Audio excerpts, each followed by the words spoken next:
You can start, sir.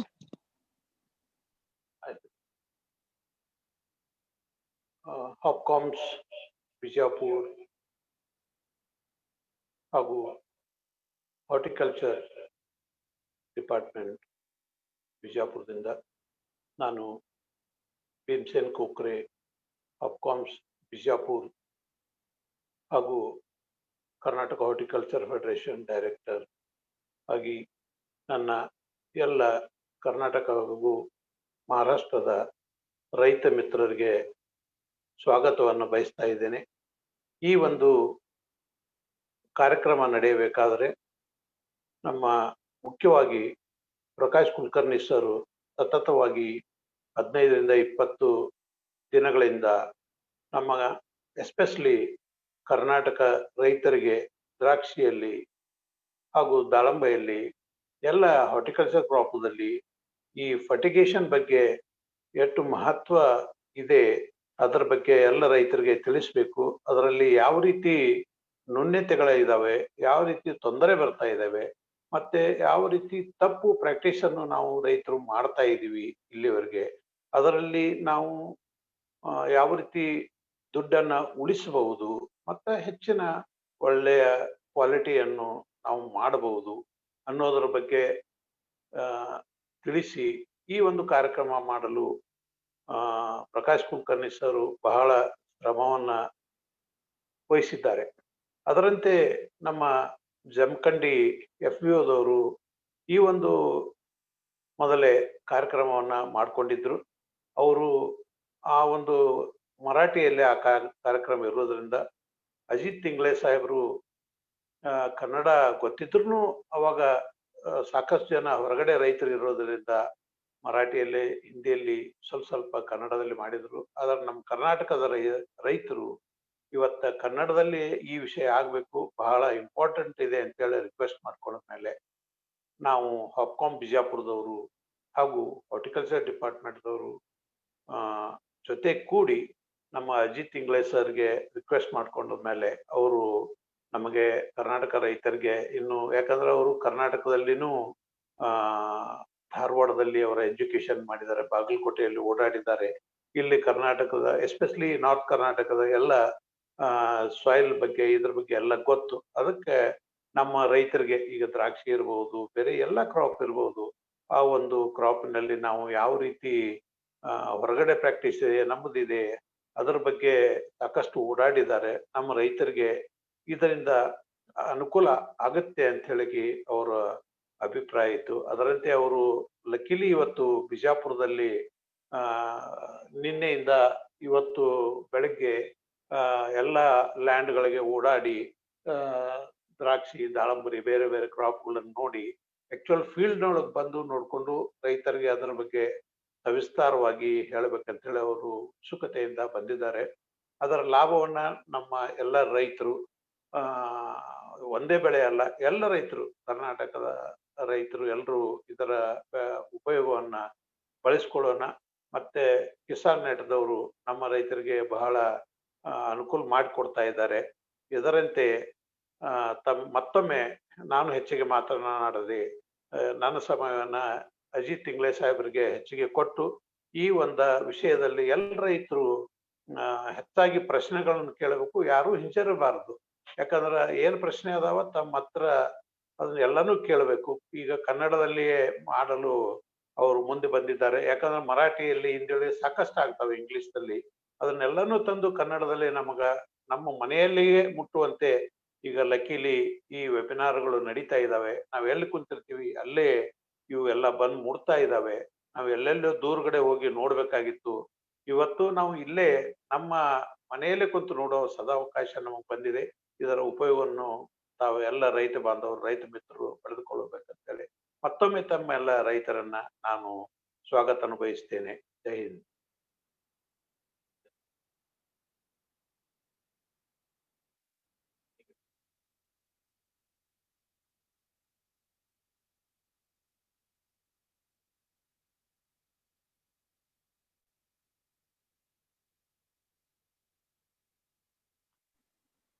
Ajit ಅವ್ರೆ, ನಿಮ್ಗೆ video on ಮಾಡ್ಲಿಕ್ಕೆ ನೋಟಿಫಿಕೇಶನ್ ಕಳ್ಸೇನಿ.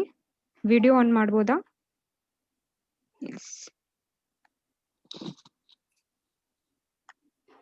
ಸಚಿನ್ ಅವರು ಮಾತಾಡ್ತಾರೆ ಬಹುಶಃ. ಎಸ್, ಸಚಿನ್ ಅವರೇ.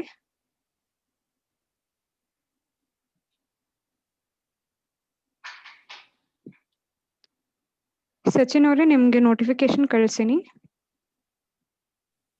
ಎಸ್.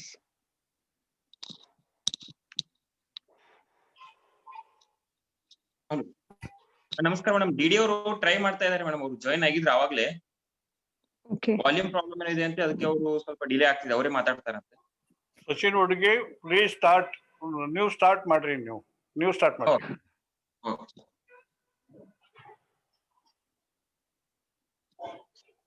ಎಲ್ಲರಿಗೂ ನಮಸ್ಕಾರ. ಹಾಪ್ಕಾಮ್ಸ್ ವಿಜಯಪುರ ಮತ್ತು ತೋಟಗಾರಿಕೆ ಇಲಾಖೆ ವಿಜಯಪುರ ಹಾಗೂ ಇದು ಅಜಿತ್ ಇಂಗ್ಳೆ ಸಾಹೇಬ್ರು, ಆಮೇಲೆ ಪುಣೆ ಸರ್, ಆಮೇಲೆ ನಮ್ಮ ಹಾಪ್ಕಾಮ್ಸ್ ಅಧ್ಯಕ್ಷರಾದಂತ ಪುಣೆ ಭೀಮಸೇನ್ ಕೊಕ್ರೆ ಸಾಹೇಬ್ರು ಏನ್ ಈ ಟ್ರೈನಿಂಗ್ ಪ್ರೋಗ್ರಾಮ್ ಅರೇಂಜ್ ಮಾಡಿದಿರಿ, ಅದಕ್ಕೆ ನಾನು ಕರ್ನಾಟಕ ರೈತರ ಪರವಾಗಿ ನಾನು ನಿಮ್ಗೆಲ್ಲರೂ ಧನ್ಯವಾದ ಹೇಳ್ಬೇಕು. ಯಾಕಂದ್ರೆ ಈಗ ನಮ್ದು ಮೇಜರ್ಲಿ ಗ್ರೇಪ್ಸ್ ಪ್ರಾಬ್ಲಮ್ ಬರೋದು ಅಂದ್ರೆ ನ್ಯೂಟ್ರಿಷನ್ದು. ಯಾಕಂದ್ರೆ ಕೆಲವೊಬ್ರು ಡೆಫಿಷಿಯನ್ಸಿ ಪ್ರಾಬ್ಲಮ್ಸ್ ಗೊತ್ತಾಗೋದಿಲ್ಲ, ಯಾವ ಟೈಮಲ್ಲಿ ಏನ್ ಕೊಡ್ಬೇಕು ಅನ್ನೋದು ಸ್ವಲ್ಪ ಸಮಸ್ಯೆ ಇದೆ. ಆ ಕುರಿತು ಈ ಏನ್ ಶೆಡ್ಯೂಲ್ ಅಲ್ಲಿ ಇದೆ ಇದ್ರಲ್ಲಿ ನೀವು ಕವರ್ ಮಾಡ್ತೀರಾ ಅಂತ ನಾನು ಅನ್ಕೊಂತೀನಿ. ಆಮೇಲೆ ಲಾಸ್ಟ್ ಟೈಮ್ ಏನೋ ಮರಾಠಿಯಲ್ಲಿ ಮಾಡಿದ್ರೆ ಅಂತ ನಾನು ಅಟೆಂಡ್ ಮಾಡಿದಿಲ್ಲ. ಈ ಸರಿ ಕನ್ನಡದಲ್ಲಿ ಇರೋದು ಆದಷ್ಟು ಮ್ಯಾಕ್ಸಿಮಮ್ ಕನ್ನಡ ಫಾರ್ಮರ್ಸ್ ಹೆಲ್ಪ್ ಆಗುತ್ತೆ ಅಂತ ನನ್ನ ಅನಿಸಿಕೆ. ಮತ್ತೆ ಇದು ರಸಾವರಿ ಪದ್ಧತಿಯಲ್ಲಿ ಬಂದ್ರೆ ಇದ್ರಲ್ಲಿ ನಾವು ಏನು ನಮ್ದೇನ್ ಹನಿ ನೀರಾವರಿ ಪದ್ಧತಿಗಳ ಉಪಕರಣಗಳು ವೆಂಚೂರಿ ಅಳವಡಿಸಿಕೊಂಡು ಏನ್ ನಾವು ನೇರವಾಗಿ ಗಿಡಗಳಿಗೆ ನೀರಿಂಗ್ಸು ಜೊತೆಗೆ ಅದ್ರ ಜೊತೆ ನೀರಲ್ಲಿ ಕರಗುವಂತ ಗೊಬ್ಬರಗಳು ಏನ್ ಕೊಡ್ತೀವಿ, ಈ ವಿಧಾನ ಏನಿದೆ ಈ ವಿಧಾನದ ಮೂಲಕ ಇದು ನಾವು ಏನೇ ನ್ಯೂಟ್ರಿಯೆಂಟ್ಸ್ ಏನ್ ಪ್ಲಾಂಟ್ಸ್ ಕೊಡ್ತಾ ಇದ್ರೆ ರಸಗೊಬ್ಬರ ಅವು ವೇಸ್ಟ್ ಆಗದಂತೆ ತಡೆಗಟ್ಟಬಹುದು. ಮತ್ತೆ ಅದಕ್ಕೆ ತಗುಲುವ ಸಪರೇಟ್ ಆಗಿ ನಾವೇನು ಫರ್ಟಿಲೈಸರ್ ಅಪ್ಲೈ ಮಾಡಕ್ಕೆ ಏನ್ ವೆಚ್ಚ ಆಗುತ್ತಲ್ಲ, ಆ ವೆಚ್ಚವನ್ನು ಸಹ ರೈತರಿಗೆ ಉಳಿತಾಯ ಆಗುತ್ತೆ. ಹಾಗೂ ಗಿಡಗಳಿಗೆ ನೇರವಾಗಿ ಪೋಷಕಾಂಶಗಳು ದೊರೆಯೋದ್ರಿಂದ ಇದರಲ್ಲಿ ಅವ್ರ ಇಳುವರಿ ಆಯ್ತು, ಆಮೇಲೆ ಅದರ ಕ್ವಾಲಿಟಿ ಆಗಿ ಇಂಪ್ರೂವ್ಮೆಂಟ್ ಆಗುತ್ತೆ. ಇದರಿಂದ ಫಾರ್ಮರ್ಸ್ ಏನು ಕೆಲವರು ಎಕ್ಸ್ಪೋರ್ಟ್ ಯಾರು ಮಾಡ್ತಾರೆ ಅವ್ರಿಗಂತೂ ಅತಿ ಮುಖ್ಯವಾದಂತದ್ದು ಇದು. ಆಮೇಲೆ ಈಗ ಲೋಕಲ್ ಇದಕ್ಕಾದ್ರೂ ಇಳುವರಿ ಹೆಚ್ಚುವರಿ ಆದ್ರೆ ರೈತರಿಗೆ ತುಂಬಾ ಅನುಕೂಲ ಆಗುತ್ತೆ ಅನ್ನೋದು ನನ್ನ ಅನಿಸಿಕೆ. ಇಷ್ಟ ಹೇಳಿ ನಾನು 2 ಮಾತು ಮುಗಿಸ್ತೀನಿ. ಧನ್ಯವಾದಗಳು. Ajith, you can start now. ನೀವು ಸ್ಟಾರ್ಟ್ ಮಾಡ್ರಿ ಅಜಿತ್ ಅವರ. Okay sir, thank you very much Prakash sir. ಎಲ್ಲರೂ ರೈತ ಬಾಂಧವರಿಗೆ ನಮಸ್ಕಾರ. ನಾನು ಫಸ್ಟ್ ಟೈಮ್ ಕನ್ನಡಲ್ಲಿ ಈ ತರ ವೆಬಿನಾರ್ ಕೊಡ್ತಾ ಇದ್ದೀನಿ.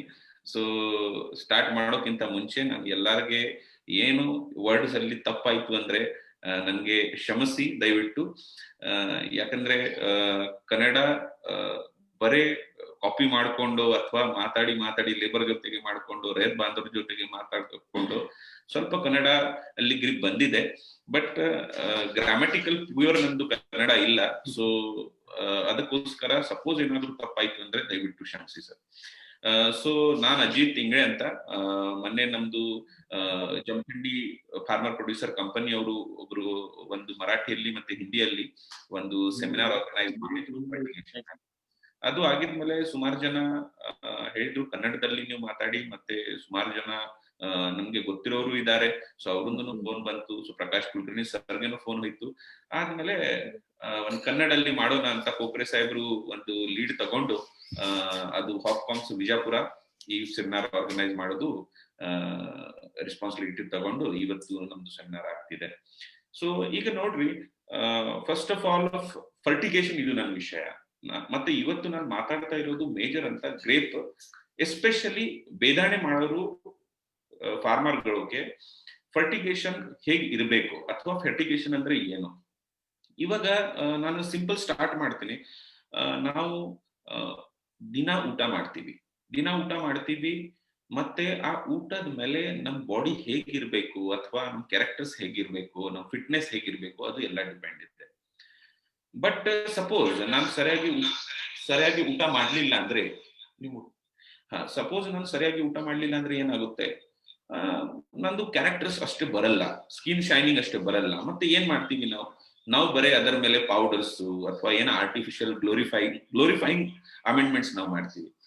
ಬಟ್ ಆಕ್ಚುಲಿ ಸರಿಯಾಗಿ ಊಟ ಮಾಡಿದೆ ಅಂದ್ರೆ ನಿಮ್ಗೆ ಏನು ಗ್ಲೋರಿಫಿಕೇಶನ್ ಮಾಡ್ಲಿಕ್ಕೆ ಏನು ಪೌಡರ್ ಗ್ಯೂಡರ್ ಏನೂ ಬೇಕಿಲ್ಲ. ನೀವು ಬ್ಯಾಲೆನ್ಸ್ ಡಯಟ್ ಮಾಡಿದೆ ಅಂದ್ರೆ ನಿಮ್ದು ಫಿಟ್ನೆಸ್ ಮೇಂಟೈನ್ ಆಗುತ್ತೆ. ಇದು ಎಲ್ಲರಿಗೆ ಗೊತ್ತಿರೋದು, ಎಲ್ಲರಿಗೆ ನೋನ್ ವಿಷಯ, ಅಂದ್ರೆ ಅದರಲ್ಲಿ ಬೇರೆ ಏನಿಲ್ಲ. ಬಟ್ ನಾವು ಗಿಡಕ್ಕೆ ಇದು ಮಾಡ್ತೀವಿ ಅಲ್ವಾ. ಸಪೋಸ್ ನಾವು ಪ್ಲಾಂಟ್ಸ್ಗೆ ಯಾವಾಗ ನೋಡ್ತೀವಿ ಅವಾಗ ಏನ್ ಮಾಡ್ತೀವಿ, ಏನಾದ್ರೂ ಡಿಫಿಷಿಯನ್ಸಿ ಬಂತು ಅಂದ್ರೆ ಫಸ್ಟ್ ಯಾವ ಸ್ಪ್ರೇ ಕೊಡ್ಲಾ? ಫಸ್ಟ್ ನನ್ ಪ್ರಶ್ನೆ ಬರುತ್ತೆ, ಸರ್ ಎಲೆ ಈ ತರ ಆಗಿದೆ, ಯಾವ ಸ್ಪ್ರೇ ಹೊಡಿಬೇಕು? ಸಪೋಸ್ ನಾನು ಆನ್ಸರ್ ಕೊಟ್ಟಿದ್ದೆ ಅಂದ್ರೆ ಸರ್ ಇದು ಮಿಕ್ಸ್ ಮಾಡ್ರಿ, ನೀವು ಸ್ಪ್ರೇ ಹೊಡಿರಿ ಅಂದ್ರೆ ಮುಗಿತು ಕಥೆ. ಅವಾಗನು ಅವರು ಸ್ಪ್ರೇ ಮಾಡಿ ಮುಗಿಸ್ಬಿಡ್ತಾರೆ. ಬಟ್ ಆಕ್ಚುಲಿ ನಿಮ್ಗೆ ಸ್ಪ್ರೇ ಯಾಕೆ ಮಾಡ್ಬೇಕು? ನೀವು ಅದಕ್ಕೆ ಭೂಮಿದಿಂದ ಯಾವ್ದು ಗೊಬ್ಬರ ಕೊಟ್ಟಿಲ್ಲ, ಸರಿಯಾಗಿ ನೀರು ಕೊಟ್ಟಿಲ್ಲ. ಸಪೋಸ್ ಸರಿಯಾಗಿ ನೀರು, ಸರಿಯಾಗಿ ಕಂಡೀಷನ್ಸ್ ನೀವು ಅದಕ್ಕೆ ಉಪಲಬ್ಧ ಮಾಡಿಕೊಟ್ಟಿದೆ ಅಂದ್ರೆ ನಿಮ್ಗೆ ಡಿಫಿಷಿಯನ್ಸಿ ಬರಬಾರದು. 90% ನ್ಯೂಟ್ರಿಷನ್ ಇದು ರೂಟ್ ಥ್ರೂನೋ ನ್ಯೂಟ್ರಿಷನ್ ಕೊಟ್ಟಿರೋದು, ಇಫಿಸಿಯೆಂಟ್ ಆಗಿ ನ್ಯೂಟ್ರಿಷನ್ ಇರುತ್ತೆ ಅಂತ ಟೆಕ್ನಾಲಜಿ ಹೇಳ್ತಾರೆ ಅಥವಾ ಸೈನ್ಸ್ ಹೇಳ್ತಾರೆ. ಟೆಕ್ಸ್ಟ್ ಬುಕ್ ಏನ್ ಹೇಳ್ತಾರೆ, 90% plant nutrition is from soil ಅಥವಾ ರೂಟ್ಸ್. ಬರೀ 10% ಇರುತ್ತೆ, ಅದು ಡಿಫಿಷಿಯನ್ಸಿ ಸಿಂಪ್ಟಮ್ ಕರೆಕ್ಷನ್ ಇರಲಿ ಅಥವಾ ಯಾವುದು ಡಿಫಿಷಿಯನ್ಸಿ ಅಥವಾ ಯಾವುದು ಸ್ಟ್ರೆಸ್ ರಿಲೇಟೆಡ್ ಡಿಸಾರ್ಡರ್ಸ್ ಇರಲಿ, ಅದು ನೀವು ನ್ಯೂಟ್ರಿಷನಲಿ ವರ್ಕ್ ಮಾಡಬೇಕು ಫೋಲಿಯರ್ ಸ್ಪ್ರೇದಿಂದ, ಮೇಲಿಂದು ಸ್ಪ್ರೇ ತಗೊಂಡಿದ್ದ. ಬಟ್ 90% ನಿಮ್ಗೆ ಕೆಲಸ ನಿಮ್ಗೆ ಭೂಮಿ ಕೆಳಗಡೆ ಮಾಡಬೇಕು. ಆದ್ಮೇಲೆ ನಿಮ್ಗೆ ನ್ಯೂಟ್ರಿಯೆಂಟ್ ಇಫಿಷಿಯನ್ಸಿ ಸರಿಯಾಗಿ ಸಿಗುತ್ತೆ. ಇವಾಗ ನಾವು ದ್ರಾಕ್ಷಿ ತಗೊಂಡಿದ್ದೀವಿ ಅಂದ್ರೆ 1 kg ನೀವು ದ್ರಾಕ್ಷಿ ತಗೊಂಡಿದೆ ಅಂದ್ರೆ ಅದರಲ್ಲಿ 830 ಗ್ರಾಮ್ ಬರೀ ನೀರಿದೆ. ಬರೀ ಇರೋದು 170 ಗ್ರಾಮ್, 170 ಗ್ರಾಮ್ ಅದರಲ್ಲಿನೂ ಬರೀ ಪಲ್ಪ್ ಇದೆ, ಬೇರೆ ಎಲ್ಲ ನೀರಿದೆ. ಇವಾಗ ನಾವು ಮಾತಾಡ್ತಾ ಇರೋದು ಬೇದಾಣೆ ಬಗ್ಗೆ. ಸೊ ನಮ್ಗೆ ಕಾನ್ಸಂಟ್ರೇಷನ್ ಎಲ್ಲಿ ಇರಬೇಕು, ನಮ್ದು ನೀರಿಂದು ಪರ್ಸೆಂಟೇಜ್ ಅದು ಕಡಿಮೆ ಇರಬೇಕು, ಮತ್ತೆ ಪಲ್ಪ್ ಇದು ಪರ್ಸೆಂಟೇಜ್ ಜಾಸ್ತಿ ಇರಬೇಕು. ಸೊ ಆವಾಗ ನಮ್ಗೆ ಟನೇಜ್ ಸಿಗುತ್ತೆ. ಸೊ ಸಪೋಸ್ ನಿಮ್ಗೆ ಬೇದಾಣೆ ಮಾಡಬೇಕು, ಡ್ರೈಡ್ ಗ್ರೇಪ್ ಅಥವಾ ರೆಸಿನ್ ಮಾಡಬೇಕು ಅಂದ್ರೆ ನಿಮ್ಗೆ ಡ್ರೈ ವೇಟ್ ಜಾಸ್ತಿ ಸಿಗೋದು ಅಂತ ಆ ತರ ನಿಮ್ದು ಫರ್ಟಿಗೇಷನ್ ರೆಸಿಪಿ ಇರಬೇಕು. ಅದಕ್ಕಿಂತ ಕಡಿಮೆ ಡ್ರೈ ವೇಟ್ ನಿಮ್ದು ಇದೆ ಅಂದ್ರೆ ನಿಮ್ಗೆ ಲಾಸ್ಟ್ಗೆ ಟನೇಜ್ ಸಿಗಲ್ಲ, ಮತ್ತೆ ನಿಮ್ದು ಬೇರಿ ಶ್ರಿಂಕಿಂಗ್ ಜಾಸ್ತಿ ಆಗುತ್ತೆ ಯಾವಾಗ ನೀವು ಡ್ರೈಯಿಂಗ್ಗೆ ಹೋಗ್ತೀರಾ ಆವಾಗ. ಸೊ ಅದಕ್ಕೋಸ್ಕರ ಡ್ರೈ ವೇಟ್ ಹೆಚ್ಚಿರ್ಬೇಕು, ಆ ತರ ನಮ್ಗೆ ಫರ್ಟಿಗೇಷನ್ ಮಾಡ್ಬೇಕು ಅಂದ್ರೆ ಇದು ನಂದು ಪ್ರಯತ್ನ. ಯಾವ ತರ ನೀವು ಫರ್ಟಿಗೇಷನ್ ಮಾಡ್ಬೇಕು ಅಂದ್ರೆ ಅದು ನಾನು ಟ್ರೈ ಮಾಡ್ತಾ ಇದ್ದೀನಿ. So first of all fertigation ಅಂದ್ರೆ ಏನು? ಫರ್ಟಿಗೇಷನ್ ಅಂದ್ರೆ ಬಹುಶಃ ಸುಮಾರು ಜನ ಮಾತಾಡ್ತಾರೆ ಫರ್ಟಿಗೇಷನ್ ಅಂದ್ರೆ ಇದು ಅದು. ಬಟ್ ಆಕ್ಚುಲಿ ಫರ್ಟಿಗೇಷನ್ ಅಂದ್ರೆ ಏನು? ಸೊ ಇವಾಗ ಇಂಟರಾಕ್ಷನ್ ಅಂದ್ರೆ it is not a 2-way seminar ಇಲ್ಲ ಇದು. ಅದಕ್ಕೋಸ್ಕರ ಬಹುಶಃ ಫರ್ಟಿಗೇಷನ್ ಜನ ಏನ್ ತಿಳ್ಕೊತಾರೆ, ಫರ್ಟಿಗೇಷನ್ ಅಂದ್ರೆ ಯಾವುದು ಗೊಬ್ಬರ ಇದೆ ಆ ಗೊಬ್ಬರ ಬಿಡೋದು ಅಷ್ಟೇ, ಒಂದು 5 ನಿಮಿಷದಲ್ಲಿ ಬಿಡೋದು. ಅಥವಾ ಸಪೋಸ್ ನನ್ಗೆ ಇವತ್ತು ಏನಪ್ಪ ಕ್ಯಾಲ್ಸಿಯಂದು ಸ್ವಲ್ಪ ಡಿಫಿಷಿಯನ್ಸಿ ಕಾಣುತ್ತೆ, ಸೊ ಒಂದ್ ಕೆಲಸ ಮಾಡಿ ಇವತ್ತು ಕ್ಯಾಲ್ಸಿಯಂ ನೈಟ್ರೇಟ್ ಬಿಟ್ಬಿಡ್ರಿ. ಸಪೋಸ್ ನಾಳೆ ನನ್ಗೆ ಪೊಟ್ಯಾಷಿಯಂ ಡಿಫಿಷಿಯನ್ಸಿ ಕಾಣುತ್ತೆ, ಸೊ ಪೊಟ್ಯಾಷಿಯಂ ಬಿಟ್ಬಿಡ್ರಿ. ಸೊ ಅದಕ್ಕೆ ಫರ್ಟಿಗೇಷನ್ ಅಂತ ಜನ ತಿಳ್ಕೊತಾರೆ. ಸೆಕೆಂಡ್ ಥಿಂಗ್, ಸಪೋಸ್ ನಮ್ಗೆ ಕ್ಯಾಲ್ಸಿಯಂದು ಡಿಫಿಷಿಯನ್ಸಿ ಕಾಣ್ತಾ ಇದೆ, ಅಥವಾ ಸಪೋಸ್ ನಮ್ಗೆ ಈ ಸ್ಟೇಜ್ ಅಲ್ಲಿ ಪೊಟ್ಯಾಷಿಯಂದು ರಿಕ್ವೈರ್ಮೆಂಟ್ ಇದೆ, ಸೊ ಲಾಸ್ಟ್ ಸ್ಟೇಜ್ ಅಲ್ಲಿ ಸಪೋಸ್ ಅಲ್ಲಿ ಬೇರಿ ಸೈಜ್ ಇನ್ಕ್ರೀಸ್ ಮಾಡ್ಬೇಕು ಆವಾಗ. ಸೊ ಏನ್ ಕೆಲಸ ಮಾಡಿ, ಒಂದು 10 kg ನೀವು ಪೊಟ್ಯಾಷಿಯಂ ಬಿಟ್ಬಿಡ್ರಿ, ಅಥವಾ ನೀವು ಕ್ಯಾಲ್ಸಿಯಂ ನೈಟ್ರೇಟ್ 5 kg ಬಿಟ್ಬಿಡ್ರಿ. 5 kg ಯಾಕೆ, 10 kg ಯಾಕೆ, 4 kg ಯಾಕಿಲ್ಲ, 9 kg ಯಾಕಿಲ್ಲ, 11 kg ಯಾಕಿಲ್ಲ? ಆ ಕಾನ್ಸಂಟ್ರೇಷನ್, ಆ ಪ್ರಪೋರ್ಷನ್ ಯಾರು ಹೇಳಿದ್ರು? ಅದರ ಬಗ್ಗೆ ಸುಮಾರು ರೈತರ ಜನಗೆ ಅವ್ರಿಗೆ ಕಲ್ಪನೆ ಇಲ್ಲ ಅಥವಾ ನಾಲೆಜ್ ಸ್ವಲ್ಪ ಕಡಿಮೆ ಇದೆ. ನಾನು ತಪ್ಪು ತಿಳ್ಕೊಬೇಡಿ, ನಾನು ಎಲ್ಲಾರ್ಗೆ ಏನು ಗೊತ್ತಿಲ್ಲ ಅಂತ ಹೇಳ್ತಾ ಇಲ್ಲ, ನನ್ಗೆ ಎಲ್ಲ ಗೊತ್ತಿದೆ ಅಂತ ಹೇಳ್ತಾ ಇಲ್ಲ. ಬಟ್ ಮೇಜಾರಿಟಿ ಫಾರ್ಮರ್ಸ್ಗೆ ಈ ವಿಷಯ ಗೊತ್ತಿಲ್ಲ. ಸುಮಾರು ಫಾರ್ಮರ್ಸ್ ಇದಾವೆ, ಅವರು ಕ್ವೈಟ್ ಎಜುಕೇಶನಲ್ ಫಾರ್ಮರ್ಸ್ ಇದಾವೆ, ಅವ್ರಿಗೆ ಇದು ಗೊತ್ತಿದೆ, ಅವರು ಆ ಪ್ರಕಾರ ಮಾಡ್ತಾನೂ ಇದ್ದಾರೆ, ಒಳ್ಳೆ ಇಳ್ನು ತೆಗಿತಾ ಇದ್ದಾರೆ. ಬಟ್ ಮೆಜಾರಿಟಿ ಫಾರ್ಮರ್ಸ್ಗೆ ಇದು ಗೊತ್ತಿಲ್ಲ. ಸೊ ಫರ್ಟಿಗೇಷನ್ ಅಂದ್ರೆ ಏನು? ಇವಾಗ ಈ ಫರ್ಟಿಗೇಷನ್ ಅಂದ್ರೆ ಇದು ಹೆಸರಲ್ಲಿನೂ ಹೇಳಿದ್ದೇವೆ, giving fertilizers or nutrients to the plants through the irrigation. First ferti ಅಂದ್ರೆ ಫರ್ಟಿಲೈಸರ್, ಗೇಷನ್ ಅಂದ್ರೆ ಇರಿಗೇಷನ್ ದಿಂದ ಗೇಷನ್ ಬಂದಿದೆ. ಸೊ ಯಾವಾಗ ನೀವು ಫರ್ಟಿಗೇಷನ್ ಕೊಡ್ತೀರಾ ಆವಾಗ ನೀವು ಅರ್ಥ ತಲೆಯಲ್ಲಿ ಇಡಬೇಕು, ನಾವು ಏನು ಗೊಬ್ಬರ ನೀರ್ ಜೊತೆಗೆ ಕೊಡ್ತಾ ಇದೀವಿ, ನೀರಾವರಿ ಜೊತೆಗೆ ಯಾವ್ದು ಗೊಬ್ಬರ ಕೊಡ್ತೀವಿ ಆ ಟೆಕ್ನಿಕ್ಗೆ ನಾವು ಫರ್ಟಿಗೇಷನ್ ಅಂತೀವಿ. ಸಪೋಸ್ ಜನ ಏನಂತಾರೆ, ನಾವು ಸಿಂಗಲ್ ಸೂಪರ್ ಫಾಸ್ಫೇಟ್ ಒಂದು ಗಿಡಕ್ಕೆ ಅರ್ಧ ಕೆಜಿ ಹಾಕ್ಬಿಟ್ಟಿದೀವಿ, ಅದಕ್ಕೆ ಫರ್ಟಿಗೇಷನ್ ಅನ್ನಲ್ಲ, ಅದಕ್ಕೆ ಬೇಸಲ್ ಡೋಸ್ ಅಂತಾರೆ. ಮತ್ತೆ ಫರ್ಟಿಗೇಷನ್ ಯಾವಾಗ ನೀವು ಮಾಡ್ತೀರಾ ಅದಕ್ಕೆ ಬೇಸಲ್ ಡೋಸ್ಗೆ ಅಷ್ಟು ಇಂಪಾರ್ಟೆನ್ಸ್ ಇಲ್ಲ. ಬಟ್ ಅದು ಅಗೇನ್ ಡಿಬೇಟೆಡ್ ಟಾಪಿಕ್, ಅದಕ್ಕೆ ಡಿಬೇಟೇಬಲ್ ಟಾಪಿಕ್, ಅದರಲ್ಲಿ ನಾವು ಮಾತಾಡೋಂಗಿಲ್ಲ. ಬಟ್ ಫರ್ಟಿಗೇಷನ್ ನೀವು ಕೊಡ್ತೀರಾ ಅಂದ್ರೆ ಇರಿಗೇಷನ್ ಜೊತೆಗೆ ಫರ್ಟಿಲೈಸರ್ ಕೊಡೋದು, ಅದಕ್ಕೇನು ಫರ್ಟಿಗೇಷನ್ ಅಂತಾರೆ. ಇವಾಗ first point, very important point ಇದೆ. ಗಿಡಕ್ಕೆ ನೀವು ಫರ್ಟಿಲೈಸರ್ ಕೊಡ್ತೀರಾ, ಇವತ್ತು ಕ್ಯಾಲ್ಸಿಯಂ ನೈಟ್ರೇಟ್ ಕೊಡ್ತೀರಾ, ನಾಳೆ ಪೊಟ್ಯಾಷಿಯಂ ನೈಟ್ರೇಟ್ ಕೊಡ್ತೀರಾ, ನಾಡದ್ದು ಒಂದು ಚಿಲೆಟೇಟ್ ಕೊಡ್ತೀರಾ. ಸೊ ಗಿಡದಲ್ಲಿ ಯಾವುದು ಮೆಕ್ಯಾನಿಸಮ್ ಇದೆನಾ, ಸೋಮವಾರ ಬರೀ ಅದು ಕ್ಯಾಲ್ಸಿಯಂ ನೈಟ್ರೇಟ್ ಅಬ್ಸಾರ್ಬ್ ಮಾಡೋದು, ಅಥವಾ ಮಂಗಳವಾರ ನೀವು ಕೊಟ್ಟಿದ್ದು ಪೊಟ್ಯಾಷಿಯಂ ನೈಟ್ರೇಟ್ ತಗೊಳ್ಳೋದು, ಅಥವಾ ಯಾವ್ದು ದಿನ ಒಂದು ಸಂತೆ ಇದೆ, ಆ ಸಂತೆ ದಿನ ಬರೀ ಲೇಬರ್ ಬೇಗ ಹೋಗ್ತಾರೆ ಅಂದ್ರೆ ಬೆಳಗ್ಗೆ ಮೈಕ್ರೋ ನ್ಯೂಟ್ರಿಯೆಂಟ್ ಕೊಟ್ಬಿಡ್ರಿ. ಸೊ ಆತರ ಗಿಡಕ್ಕೆ ಏನು, ಗಿಡಕ್ಕೆ ನಿಮ್ದು ದಿನ ಏನು ಗೊತ್ತಿದೆ, ಆ ತರ ಇಲ್ಲ. ಗಿಡಕ್ಕೆ ಬರೇ ಒಂದೇ ಗೊತ್ತಿದೆ, ನೀವು ಏನು ಫರ್ಟಿಲೈಸರ್ ನೀರಿನ ಜೊತೆಗೆ ಕೊಡ್ತೀರಾ ಆ ನೀರ್ ಅಬ್ಸಾರ್ಬ್ ಮಾಡೋದು ಕೆಲಸ ಗಿಡ ಮಾಡುತ್ತೆ. ಗಿಡಕ್ಕೇನು ಕೈ ಇಲ್ಲ. ಸಪೋಸ್ ಅದಕ್ಕೆ ಕ್ಯಾಲ್ಸಿಯಂ ಬೇಕು ಅಂದ್ರೆ ಕ್ಯಾಲ್ಸಿಯಂ ತಗೊಳ್ಳೋದು, ಪೊಟ್ಯಾಷಿಯಂ ಬೇಕು ಅಂದ್ರೆ ಪೊಟ್ಯಾಷಿಯಂ ತಗೊಳ್ಳೋದು, ಫಾಸ್ಫರಸ್ ಬೇಕು ಅಂದ್ರೆ ಫಾಸ್ಫರಸ್ ತಗೊಳ್ಳೋದು, ಆ ತರ ಏನು ಕೈ ಇಲ್ಲ. ನಮ್ಗೆ ಕೈ ಇದೆ, ನಮ್ಗೆ ಊಟದಲ್ಲಿ ಏನ್ ಚಪಾತಿ ಬೇಕು ಅಂದ್ರೆ ನಾವು ತಿನ್ಬೋದು, ಅಥವಾ ನಮ್ಗೆ ಊಟದಲ್ಲಿ ಸಪೋಸ್ ನಮ್ಗೆ ಅನ್ನ ಬೇಕು ಅಂದ್ರೆ ಅನ್ನ ತಿನ್ಬೋದು. ಬಟ್ ಗಿಡಕ್ಕೆ ಆ ತರ ಇಲ್ಲ, ಗಿಡಕ್ಕೆ ಕೈ ಇಲ್ಲ. ಗಿಡಕ್ಕೆ ಇರೋದು ಅಬ್ಸಾರ್ಬ್ ಮಾಡ್ಲಿಕ್ಕೆ ಒಂದೇ ಆರ್ಗನ್, ಆ ಆರ್ಗನ್ ಅಂದ್ರೆ ರೂಟ್ಸ್. ಮತ್ತೆ ಆ ರೂಟ್ಸ್ಗೆ ಫರ್ಟಿಲೈಸರ್ ಅಂದ್ರೆ ಏನೋ ಗೊತ್ತಿಲ್ಲ. ಓಕೆ, ಅದರದ್ದು ಕೆಲಸ ಒಂದೇ ಇದೆ, ನೀರ್ ಅಬ್ಸಾರ್ಬ್ ಮಾಡೋದು. ಮತ್ತೆ ಆ ನೀರ್ ಜೊತೆಗೆ ಏನೋ ಫರ್ಟಿಲೈಸರ್ಸ್ ನೀವು ಕೊಟ್ಟಿದ್ರ ಆ ಫರ್ಟಿಲೈಸರ್ ಡಿಸಾಲ್ವ್ ಆಗಿ ನಿಮ್ ಪ್ಲಾಂಟ್ಸ್ ಅಲ್ಲಿ, ಗಿಡದಲ್ಲಿ ಹೋಗೋದು. ಅದು ಒಂದು ಸಿಂಪಲ್ ರಚನೆ ಇದೆ ಪ್ಲಾಂಟ್ಸ್ ಹತ್ರ, ಬೇರೆ ಯಾವುದು ರಚನೆ ಇಲ್ಲ. ಇವಾಗ ಸಪೋಸ್ ನಾನು ಸಿಂಗಲ್ ಸೂಪರ್ ಫಾಸ್ಫೇಟ್ ಕೊಡ್ತಾ ಇದ್ದೀನಿ, ಅಥವಾ ಮಿರೆಟ್ ಆಫ್ ಪೊಟ್ಯಾಷ್ MOP ಕೊಡ್ತಾ ಇದ್ದೀವಿ, DAP ಕೊಡ್ತಾ ಇದ್ದೀವಿ. ಸಪೋಸ್ ನಾನು ಕೊಟ್ಟಿದ್ದೆ ಅಂದ್ರೆ ಅದು ಅಬ್ಸಾರ್ಬ್ ಆಗುತ್ತೇನಾ ಪ್ಲಾಂಟ್ ಅಲ್ಲಿ? ಸಪೋಸ್ ನಾನು ನೀರಲ್ಲಿ ಕೊಟ್ಟಿದ್ದೀನಿ, ಸಪೋಸ್ ನಂದು ಫರ್ಟಿಗೇಷನ್ ಜೊತೆಗೆ ಇರಿಗೇಷನ್ ಜೊತೆಗೆ ನಾನು ಮಿರೆಟ್ ಆಫ್ ಪೊಟ್ಯಾಷ್ ಕೊಡ್ತಾ ಇದ್ದೀನಿ, ಅದು ಪೂರ್ತಿ ಅಬ್ಸಾರ್ಬ್ ಆಗಲ್ಲ. ಯಾಕಂದ್ರೆ ಫರ್ಟಿಗೇಷನ್ ಅಲ್ಲಿ ಫಸ್ಟ್ ಇಂಪಾರ್ಟೆಂಟ್ ಇರೋದು ವಿಷಯ ಅಂದ್ರೆ ಯಾವ ಫರ್ಟಿಲೈಸರ್ ನೀವು ಫರ್ಟಿಗೇಷನ್ ದಿಂದ ಕೊಡ್ತಾ ಇದ್ದೀರಾ ಅದು 100% ವಾಟರ್ ಸೊಲ್ಯೂಬಲ್ ಇರಬೇಕು.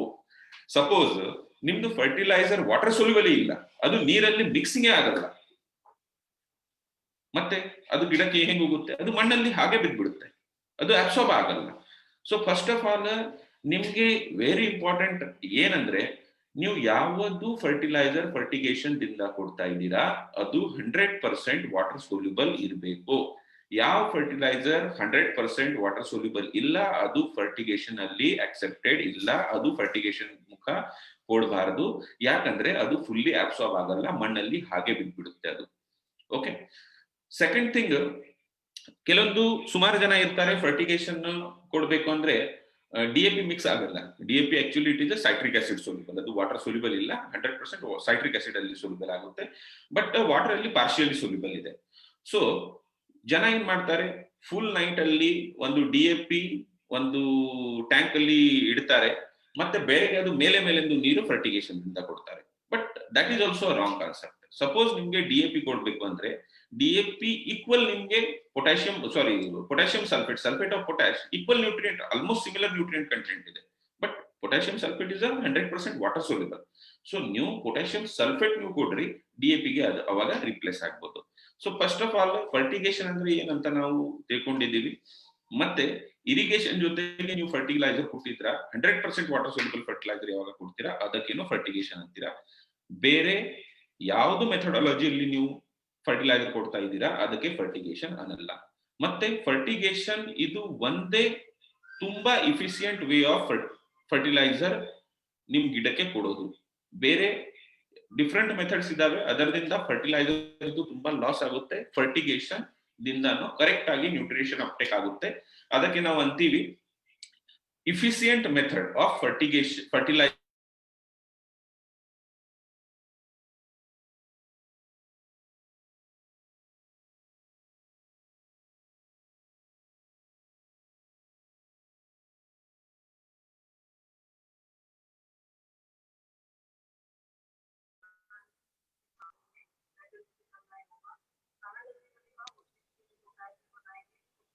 ನೆಟ್ವರ್ಕ್ ತೊಂದರೆ ಇದ್ದದಕ್ಕೆ ನಾವು 2 ನಿಮಿಷ ವೇಟ್ ಮಾಡಿ ನೋಡೋಣ.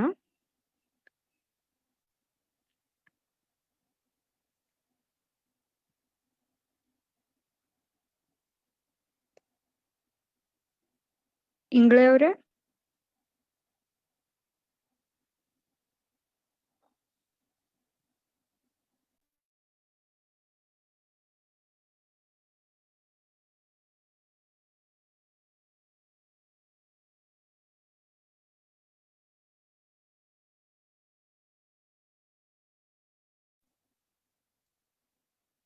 ಇಂಗ್ಳೆ ಅವರು ಜಾಯಿನ್ ಆಗ್ತಾ ಇದ್ದಾರೆ. 2 ನಿಮಿಷ ವೇಟ್ ಮಾಡಿ ನೋಡೋಣ.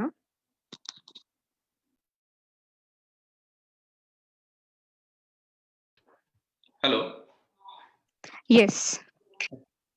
Okay, sorry, I think I lost the connection in between. Yes. But okay, Yes. now it is. Yeah. So now fertigation dinda You can share screen. Share screen stop ಆಗಿತ್ತು.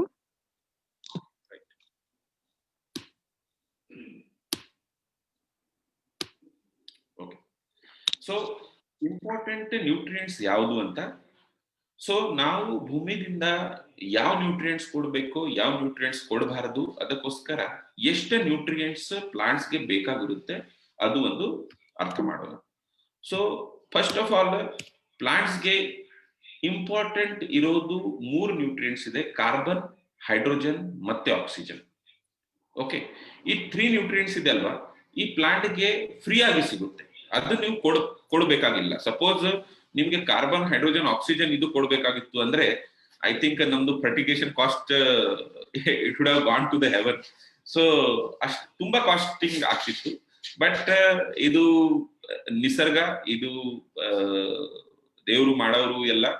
So carbon, hydrogen, oxygen ಅದು free ಆಗಿ ಸಿಗುತ್ತೆ. Generally ನಿಮ್ಗೆ ಗೊತ್ತಿರ್ಬೋದು, ಗಿಡಗಳು CO2 ತಗೊಳ್ತಾರೆ ಮತ್ತೆ oxygen release ಮಾಡ್ತಾರೆ. ಸೊ ಕಾರ್ಬನ್ ಪ್ಲಾಂಟ್ಸ್ ಗೆ ಏನ್ ಸಿಗೋದು ಅದು CO2 ದಿಂದ, ಮತ್ತೆ ಹೈಡ್ರೋಜನ್, ಆಕ್ಸಿಜನ್ ಮತ್ತೆ ವಾಟರ್ ಮತ್ತೆ CO2 ದಿಂದ ಸಿಗುತ್ತೆ, ಮತ್ತೆ ಹೈಡ್ರೋಜನ್ ನೀರಿನಿಂದ ಸಿಗುತ್ತೆ.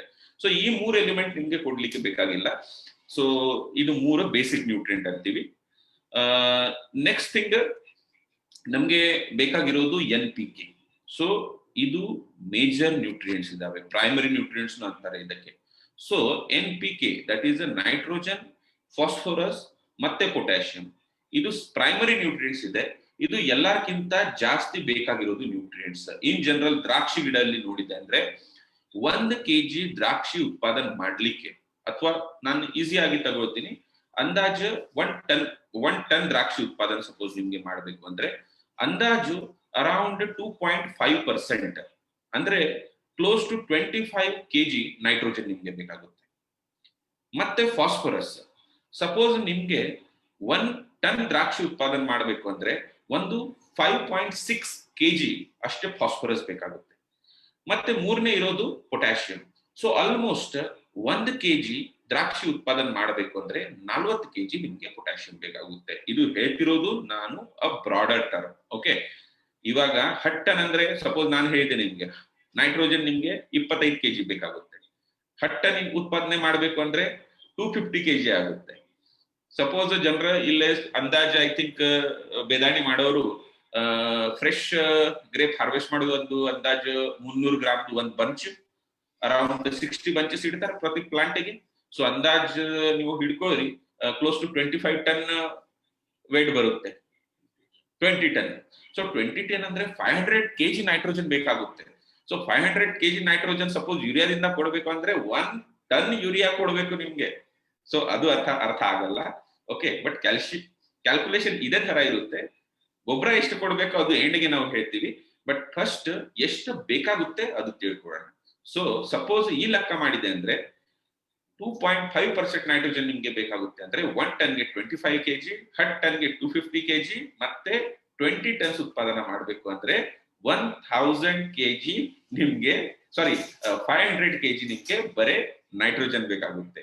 ಮತ್ತೆ ಅಂದಾಜು ಯೂರಿಯಾ ಕೊಡ್ಬೇಕು ಅಷ್ಟೇ ಅಂದ್ರೆ 1 ಟನ್ ಯೂರಿಯಾ ಕೊಟ್ಟಿದ್ಮೇಲೆ 20 ಟನ್ ದ್ರಾಕ್ಷಿ ಬೆಳೆಯೋದು.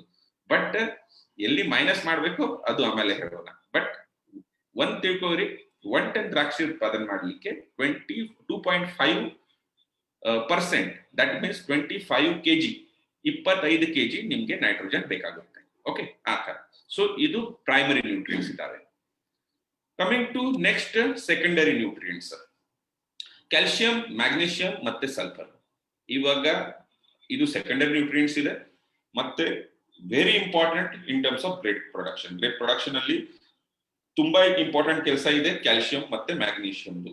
ಇನ್ನೂ ಒಂದು, ನಮ್ ಭೂಮಿ ಸಪೋಸ್ ನೀವು ಬೇದಾಣಿ ಮಾಡ್ತಿರೋದು ಅಥವಾ ಇದು ಬಾಗಲಕೋಟ್ ಏರಿಯಾ ಇರ್ಲಿ ಅಥವಾ ನಿಮ್ದು ಬಿಜಾಪುರ್ ಏರಿಯಾ ಇರ್ಲಿ, ಕೆಲವೊಂದು ಬೀದರ್ ಪಾರ್ಟ್ ಅಲ್ಲಿನೋ ಗ್ರೇಪ್ಸ್ ಬೆಳಿತಾರೆ. ಸೊ ಸಪೋಸ್ ಈ ಎಲ್ಲಾ ಏರಿಯಾ ಅಲ್ಲಿ ಕ್ಯಾಲ್ಸಿಯಂ ಕಂಟೆಂಟ್ ನಿಮ್ದು ಹೈ ಇದೆ. ದ್ರಾಕ್ಷಿಗೆ ಐಡಿಯಲ್ ಕ್ಯಾಲ್ಸಿಯಂ ಕಂಟೆಂಟ್ ಇರೋದು ಭೂಮಿಯಲ್ಲಿ ಅದು ಬರೇ 3% ಅಥವಾ 4%. ಅದಕ್ಕಿಂತ ಹೆಚ್ಚು ಕ್ಯಾಲ್ಸಿಯಂ ಇದೆ ಅಂದ್ರೆ ದ್ರಾಕ್ಷಿ ಬೆಳೆಬಾರದು ಅಂತ ರೆಕಮೆಂಡೇಶನ್ ಇದೆ. ಬಟ್ ಸಪೋಸ್ ನಿಮ್ ಏರಿಯಾ ನೋಡಿದೆ ಅಂದ್ರೆ ಯಾರ್ದು ಸಾಯಿಲ್ ರಿಪೋರ್ಟ್ ತಗೊಳ್ರಿ, 6%, 7%, 8%, 10%, 12%, 14%, 17% ತನಕನೂ ಕ್ಯಾಲ್ಸಿಯಂ ಕಂಟೆಂಟ್ ಇದೆ. ಮತ್ತೆ ಸರಿಯಾಗಿ ಜನರು ದ್ರಾಕ್ಷಿ ಬೆಳೀತಾ ಇದ್ದಾರೆ. ಅದರದ್ದು ರೀಸನ್ ಆಮೇಲೆ ಹೇಳ್ತೀನಿ ನಾನು. ಬಟ್ ಕ್ಯಾಲ್ಸಿಯಂ ನಿಮ್ ಸಾಯಿಲ್ ಅಲ್ಲಿ ತುಂಬಾ ಇದೆ, ಬಟ್ ಮತ್ತೆ ಕ್ಯಾಲ್ಸಿಯಂ ಜನರು ಕೊಡ್ತಾರೆ. ಆಕ್ಚುಲಿ ರಿಕ್ವೈರ್ಮೆಂಟ್ ಎಷ್ಟಿದೆ ಅದು ನೋಡ್ಕೊಂಡೆ ನೀವು ಕೊಡ್ಬೇಕು. ಬಟ್ ನಾನು ಹೇಳ್ತಾ ಇರೋದು ಇವಾಗ ಕ್ಯಾಲ್ಸಿಯಂ, ಮ್ಯಾಗ್ನೀಷಿಯಂ, ಸಲ್ಫರ್ ಅದು ಸೆಕೆಂಡರಿ ನ್ಯೂಟ್ರಿಯೆಂಟ್ಸ್ ಇದೆ. ಮತ್ತೆ ಮೈಕ್ರೋ ನ್ಯೂಟ್ರಿಯೆಂಟ್ಸ್ ನಮ್ದು ಇದೆ. ಅದು ferrous, zinc, manganese, boron, copper, molybdenum ಮತ್ತೆ ಕ್ಲೋರಿನ್, ಅದು ಮೈಕ್ರೋ ನ್ಯೂಟ್ರಿಯೆಂಟ್ಸ್ ಇದಾವೆ. ಇದು ಎಲ್ಲರದು ಲೆಕ್ಕ ಮಾಡಿದೆ ಅಂದ್ರೆ ಎಷ್ಟು ನ್ಯೂಟ್ರಿಯೆಂಟ್ಸ್ ಆಗಿದೆ? 16 ನ್ಯೂಟ್ರಿಯೆಂಟ್ಸ್ ಆಗಿದೆ. ಸೊ ಪ್ಲಾಂಟ್ಸ್ ಗೆ ಬೇಕಾಗಿರೋದು 16 ನ್ಯೂಟ್ರಿಯೆಂಟ್ಸ್. ಅದರದಿಂದ 3 ನ್ಯೂಟ್ರಿಯೆಂಟ್ಸ್ ಫ್ರೀ ಆಗಿ ಸಿಗುತ್ತೆ. ಅದು ನಾವು ಕೊಡಬಾರ್ದು. ಸರಿಯಾಗಿ ನೀರ್ ಕೊಡ್ರಿ, ಸರಿಯಾಗಿ ಕಂಡೀಷನ್ ಆಪ್ಟಿಮಮ್ ಇದೆ ಅಂದ್ರೆ ಅದು ಆಟೋಮ್ಯಾಟಿಕ್ಲಿ ನಿಮ್ ಗಿಡಕ್ಕೆ ಸಿಗುತ್ತೆ. ಮತ್ತೆ ನಿಮ್ಗೆ ಫೋಕಸ್ ಮಾಡಬೇಕು ಅಂದ್ರೆ ಬರೇ 13 ನ್ಯೂಟ್ರಿಯೆಂಟ್ಸ್. ಕೆಲವೊಬ್ರು ಏನೋ ಹೇಳ್ತಾರೆ ಸಿಲಿಕಾನ್ ಅಂತಾನು ಕೊಡ್ಬೇಕು ಅಂತ. ಬಟ್ ಆ ಸಿಲಿಕಾನ್ ವಿಷಯ ನಾನು ಮಾತಾಡಂಗಿಲ್ಲ. ಬಿಕಾಸ್ ಸಿಲಿಕಾನ್ FCO ಅದಕ್ಕೆ ಒಂದು ಬೆನಿಫಿಷಿಯಲ್ ನ್ಯೂಟ್ರಿಯೆಂಟ್ ಅಂತ ಇಂಪಾರ್ಟೆನ್ಸ್ ಕೊಟ್ಟಿದ್ದಾರೆ ಅಥವಾ ವ್ಯಾಲ್ಯೂ ಕೊಟ್ಟಿದ್ದಾರೆ. ಬಟ್ ಇಸೆನ್ಷಿಯಲ್ ಎಲಿಮೆಂಟ್ ಅಂತ ವ್ಯಾಲ್ಯೂ ಏನೋ ಕೊಟ್ಟಿಲ್ಲ. ಸೊ ಸಿಲಿಕಾನ್ ಬಗ್ಗೆ ನಾವು ಮಾತಾಡಂಗಿಲ್ಲ. ಸೊ ಬರೇ ಮಾತಾಡೋದು 13 ಎಲಿಮೆಂಟ್ಸ್ ಬಗ್ಗೆ. ಓಕೆ, ಸೊ ಇವಾಗ ಈ 13 ನ್ಯೂಟ್ರಿಯೆಂಟ್ಸ್ ನಮ್ಗೆ ಬೇಕಾಗುತ್ತೆ. ನಮ್ ಜನರಿಗೆ ಅಕ್ಕಿ ಬೇಕು, ಗೋಧಿ ಬೇಕು, ಪಲ್ಯ ಬೇಕು. ಅದರಿಂದ ಏನ್ ಸಿಗುತ್ತೆ? ಕಾರ್ಬೋಹೈಡ್ರೇಟ್ ಸಿಗುತ್ತೆ, ಪ್ರೋಟೀನ್ ಸಿಗುತ್ತೆ, ಫ್ಯಾಟ್ ಸಿಗುತ್ತೆ. ಆ ತರ ಗಿಡಕ್ಕೆ ಬೇಕಾಗಿರೋದು 13 ನ್ಯೂಟ್ರಿಯೆಂಟ್ಸ್ ಕೊಡ್ಲಿಕ್ಕೆ ಆ ತರ ಡಿಫ್ರೆಂಟ್ ರೆಸಿಪೀಸ್ ಇದಾವೆ. ಅದಕ್ಕೆ ನಾವು ಫರ್ಟಿಲೈಸರ್ ಅಂತೀವಿ. ಓಕೆ, ಫಾರ್ ಎಕ್ಸಾಂಪಲ್ ಕ್ಲಿಯರ್ ಮಾಡ್ತೀವಿ. ಫರ್ಟಿಲೈಸರ್ ಏನು, ನ್ಯೂಟ್ರಿಯೆಂಟ್ ಏನು. Nitrogen is a nutrient. ನೈಟ್ರೋಜನ್ಗೆ ನಾವು ನ್ಯೂಟ್ರಿಯೆಂಟ್ ಅಂತೀವಿ. ಬಟ್ ನೈಟ್ರೋಜನ್ ಕಂಟೈನಿಂಗ್ ಫರ್ಟಿಲೈಸರ್ ಯಾವುದು?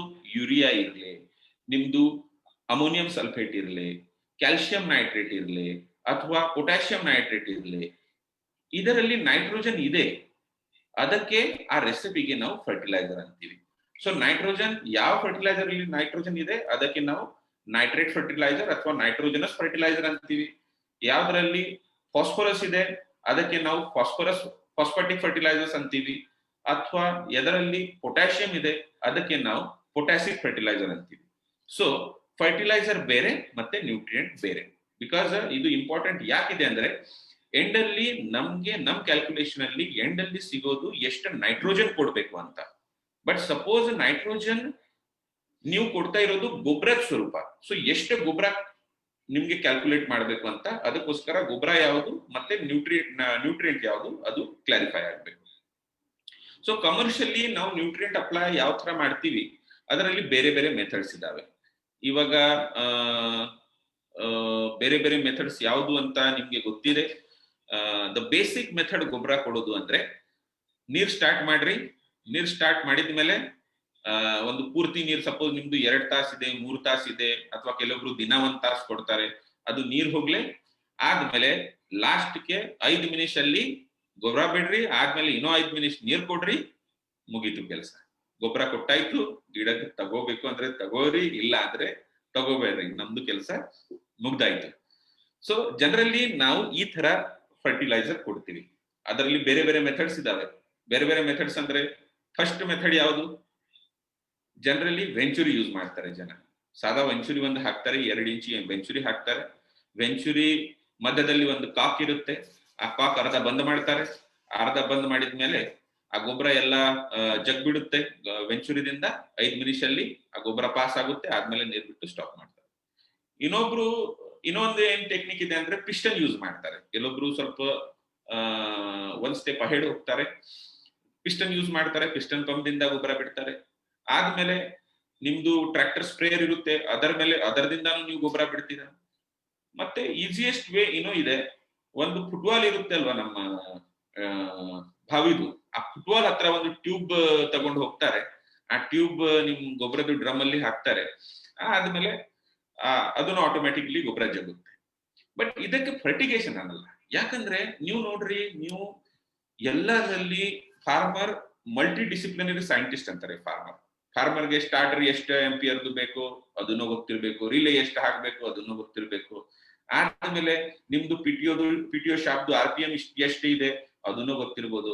ಆದ್ಮೇಲೆ ಸುಮಾರು ಸೈನ್ಸಸ್ ಇದೆ, ಫಾರ್ಮರ್ಸ್ಗೆ ಗೊತ್ತಿರುತ್ತೆ.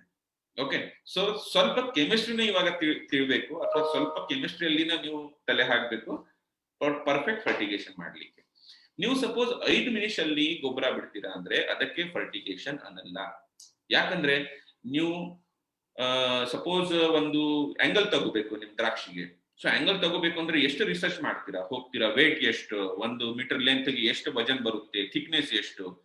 ಸಾದಾ ಒಂದು ತಂತಿ ತಗೋಬೇಕು ಅಂದ್ರೆ ದ್ರಾಕ್ಷಿಗೆ ನೀವು ಸುಮಾರು ರಿಸರ್ಚ್ ಮಾಡ್ತೀರಾ. ವೆರೈಟಿ ತಗೋಬೇಕು ಅಂದ್ರೆ, ಗ್ರಾಫ್ಟಿಂಗ್ ತಗೋಬೇಕು ಅಂದ್ರೆ, ರೂಟ್ ಸ್ಟಾಕ್ ತಗೋಬೇಕು ಅಂದ್ರೆ ಎಲ್ಲಿ ಓಡಾಡಿ ನೀವು ಸ್ವಲ್ಪ ನೋಡ್ಕೊಂಡು ಬರ್ತೀರಾ. ಮತ್ತೆ ಗೊಬ್ಬರ ನೀವು ಸಿಲೆಕ್ಟ್ ಮಾಡ್ತೀರಾ, ಒಳ್ಳೆ ಕಾಸ್ಟ್ಲಿ ಗೊಬ್ಬರ ಕೊಡಿ, ಎಫಿಷಿಯಂಟ್ ಗೊಬ್ಬರ ಕೊಡಿ. ಬಟ್ ಫರ್ಟಿಗೇಷನ್ ಮಾಡುವಾಗ ನೀವು ಏನೂ ವಿಚಾರ ಮಾಡಲ್ಲ. ನೀವು 500 ರೂಪಾಯಿದು ಬ್ಯಾಗ್ ತಗೊಂಡ್ ಬರ್ತೀರಾ, ಅಥವಾ 2500 ತಗೊಂಡ್ ಬರ್ತೀರಾ, ಅಥವಾ 4000 ತಗೊಂಡ್ ಬರ್ತೀರಾ. ಬಟ್ ಅದು ನೀವು ಇಫಿಷಿಯೆಂಟ್ಲಿ ಕೊಡ್ಲಿಲ್ಲ ಅಂದ್ರೆ ಅದರದ್ದು ಉಪಯೋಗ ಸರಿಯಾಗಿ ಆಗಲ್ಲ. ಫರ್ಟಿಗೇಷನ್ ಅಂದ್ರೆ ನೀರ್ ಜೊತೆಗೇನೋ ಫರ್ಟಿಲೈಸರ್ ಹೋಗ್ಬೇಕು. ನೀರಿಂದು ಪ್ರತಿ ಒಂದು ಹಣಿಯಲ್ಲಿ ನಿಮ್ದು ಫರ್ಟಿಲೈಸರ್ ಇರ್ಬೇಕು. ಅವಾಗನು ಅದಕ್ಕೆ ಇಫಿಷಿಯಂಟ್ ಫರ್ಟಿಗೇಷನ್ ಅಂತಾರೆ. ಸೊ ಇಫಿಷಿಯಂಟ್ ಫರ್ಟಿಗೇಷನ್ ಹೇಗೆ ಮಾಡೋದು ಅದನ್ನು ನಾನು ಹೇಳ್ತೀನಿ. ಸಪೋಸ್ ಪ್ರಶ್ನೆ ಇದೆ ಅಂದ್ರೆ ನೀವು ಪ್ರಶ್ನೆ ಅವಾಗ ಕೇಳ್ಬೋದು ಎಂಟಲ್ಲಿ. ಸೊ ನೀವು ಯಾವಾಗ ಫರ್ಟಿಲೈಸರ್ ಅಥವಾ ಫರ್ಟಿಗೇಷನ್ ಕೊಡ್ತೀರಾ, ಆ ಫರ್ಟಿಗೇಷನ್ ನೀರಿಂದು ಪ್ರತಿ ಒಂದು ಡ್ರಾಪ್ ಅಲ್ಲಿ ನೀವು ಕೊಡ್ಬೇಕು. 5 ನಿಮಿಷಲ್ಲಿ ನೀವು ಫರ್ಟಿಲೈಸರ್ ಕೊಟ್ಟಿದ್ರ ಅಂದ್ರೆ ಅದು ಸರಿಯಾಗಿ ಆಗಲ್ಲ, ಅದು ಇಫಿಷಿಯಂಟ್ ಇಲ್ಲ. ಏನಾಗುತ್ತೆ ನೀವು 5 ನಿಮಿಷಲ್ಲಿ ಫರ್ಟಿಲೈಸರ್ ಕೊಟ್ಟಿದ್ರ ಅಂದ್ರೆ ಅದು ನಾನು ಹೇಳ್ತೀನಿ. ಓಕೆ, ಇವಾಗ ನಿಮ್ ಮುಂದೆ ಒಂದು ಸ್ಲೈಡ್ ಇದೆ, ಕಾಣ್ತಾ ಇದೆ ಸ್ಲೈಡ್? ಓಕೆ, ಇವಾಗ ನೀವು ಇದು ನಿಮ್ ಗಿಡ ಇದೆ. ಓಕೆ, ಗಿಡಕ್ಕೆ ರೂಟ್ಸ್ ಇರ್ತಾವೆ ಈ ತರ. ಮತ್ತೆ ಯಾವಾಗ ನೀವು ನೀರ್ ಕೊಡ್ತೀರಾ, ಓಕೆ, ಫಸ್ಟ್ ನೀರ್ ಕೊಡ್ತೀರಾ, ಆ ನೀರ್ ಜೊತೆಗೆ ನ್ಯೂಟ್ರಿಯೆಂಟ್ ಎಲ್ಲ ನಿಮ್ ಕಕ್ಷದಲ್ಲಿ, ಇದು ನಿಮ್ ರೂಟ್ಸ್ದು ಅಥವಾ ಬೇರ್ದು ಏನೋ ಕಕ್ಷೆ ಇದೆ, ಆ ಕಕ್ಷೆಯಲ್ಲಿ ಎಲ್ಲ ನ್ಯೂಟ್ರಿಯೆಂಟ್ ಇರ್ಬೇಕು. ಓಕೆ, ಯಾಕಂದ್ರೆ ಗಿಡದಲ್ಲಿ ನ್ಯೂಟ್ರಿಯೆಂಟ್ ಅಬ್ಸಾರ್ಬ್ ಮಾಡ್ಲಿಕ್ಕೆ ಬೇರೆ ಪ್ರಣಾಳಿ ಅಥವಾ ನೀರು ಅಬ್ಸಾರ್ಬ್ ಮಾಡ್ಲಿಕ್ಕೆ ಬೇರೆ ಪ್ರಣಾಳಿ ಆ ತರ ಇರಲ್ಲ. ಒಂದು ಮಗುದರ ಇರುತ್ತೆ.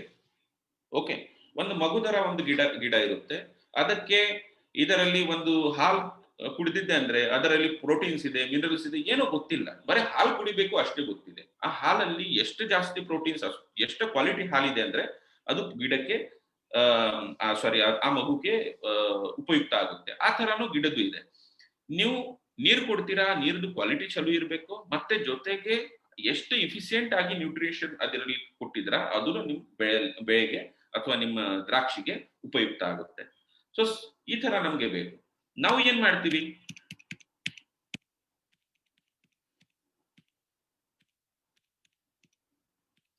ಫಸ್ಟ್ ಈ ಗಿಡ ರೂಟ್ಸ್ ಇರುತ್ತೆ, ಡ್ರಿಪ್ ಚಾಲು ಮಾಡ್ತೀವಿ. ಡ್ರಿಪ್ ಚಾಲು ಮಾಡಿದ್ಮೇಲೆ ಫುಲ್ ನಾವು ನೀರು ಕೊಡ್ತೀವಿ. ನೀರು ಕೊಟ್ಟಿದ್ಮೇಲೆ ಲಾಸ್ಟ್ ಡ್ರಾಪ್ ಅಲ್ಲಿ ನಾವು ನ್ಯೂಟ್ರಿಷನ್ ಕೊಟ್ಬಿಡ್ತೀವಿ, ಅಥವಾ ಲಾಸ್ಟ್ 5 ನಿಮಿಷದಲ್ಲಿ ನ್ಯೂಟ್ರಿಷನ್ ಕೊಟ್ಬಿಡ್ತೀವಿ. ಇವಾಗ ಲಾಸ್ಟ್ ಅಲ್ಲಿ ನಾವು ನ್ಯೂಟ್ರಿಷನ್ ಕೊಟ್ಟಿದೆ ಅಂದ್ರೆ ಏನಾಗುತ್ತೆ? ಸುಮಾರು ಜನ ಅಂತಾರೆ ಲಾಸ್ಟ್ ಅಲ್ಲಿ ಕೊಡಿರೋ ಯಾಕೆ ನಾವು ಕೊಡ್ತಾ ಇರೋದು ಅಂದ್ರೆ ಅದಕ್ಕೆ ರೀಸನ್ ಇದೆ. ಸುಮಾರು ಜನ ಹೇಳ್ತಾರೆ ಯಾಕಂದ್ರೆ ನಿಮ್ದು ವೈಟ್ ರೂಟ್ ಝೋನ್ ಬರೀ ಮೇಲೆ ಇರುತ್ತೆ, ಮತ್ತೆ white root zone nutrients absorb ಮಾಡೋದು, ಅದಕ್ಕೋಸ್ಕರ ನಾವು ಲಾಸ್ಟ್ ಡ್ರಾಪ್ ಅಲ್ಲಿ ಕೊಡ್ತೀವಿ. ಸರಿ, ಇಟ್ ಈಸ್ ವೆರಿ ಕರೆಕ್ಟ್. ನಿಮ್ದು ವೈಟ್ ಅಥವಾ active root zone top layer ಅಲ್ಲಿನೂ ಇರುತ್ತೆ. ಬಟ್ ನೀವು ತುಂಬಾ ಕಾನ್ಸಂಟ್ರೇಟೆಡ್ ಗೊಬ್ಬರ ಸಪೋಸ್ 5 ನಿಮಿಷದಲ್ಲಿ ಕೊಟ್ಟಿದೆ ಅಂದ್ರೆ ಏನಾಗುತ್ತೆ ಅಂತ ನಾನು ಹೇಳ್ತಾ ಇರೋದು. ಎಲ್ಲಾ ಗೊಬ್ಬರ ನಿಮ್ ಟಾಪ್ ಲೇಯರ್ ಅಲ್ಲಿ ಒಂದು ಅಕ್ಯುಮುಲೇಟ್ ಆಗ್ಬಿಡುತ್ತೆ. ಟಾಪ್ ಲೇಯರ್ ಅಲ್ಲಿ ನಿಮ್ದು ಗೊಬ್ಬರ ಅಕ್ಯುಮುಲೇಟ್ ಆಗಿದ್ಮೇಲೆ ಏನಾಗುತ್ತೆ ಗೊತ್ತಾ? ಸಪೋಸ್ ನೀವು ಏನು ಉಪ್ಪಿನಕಾಯಿ ಮಾಡ್ತೀವಿ ನಾವು, ಓಕೆ, ಉಪ್ಪಿನಕಾಯಿ ಮಾಡುವಾಗಿ ನಾವು ಏನ್ ಮಾಡ್ತೀವಿ, ಮಾವಿನ ಹಣ್ಣುಗೆ ಕಟ್ ಮಾಡ್ತೀವಿ. ಕಟ್ ಮಾಡಿ ಒಂದು ಸಾಲ್ಟ್ ಇರುತ್ತೆ, ಸಾಲ್ಟ್ ಹಾಕಿ ಅದಕ್ಕೆ ಒಂದು ಬಾಟಲ್ ಅಲ್ಲಿ ಇಟ್ಬಿಡ್ತೀವಿ ಅಥವಾ ಒಂದು ಪಾತ್ರೆಯಲ್ಲಿ ಇಟ್ಬಿಡ್ತೀವಿ. ಸ್ವಲ್ಪ ಸಮಯ ಆಗಿದ್ಮೇಲೆ ಏನಾಗುತ್ತೆ, ಅದರದಿಂದ ನೀರು ಬರಲಿಕ್ಕೆ ಸ್ಟಾರ್ಟ್ ಆಗುತ್ತೆ.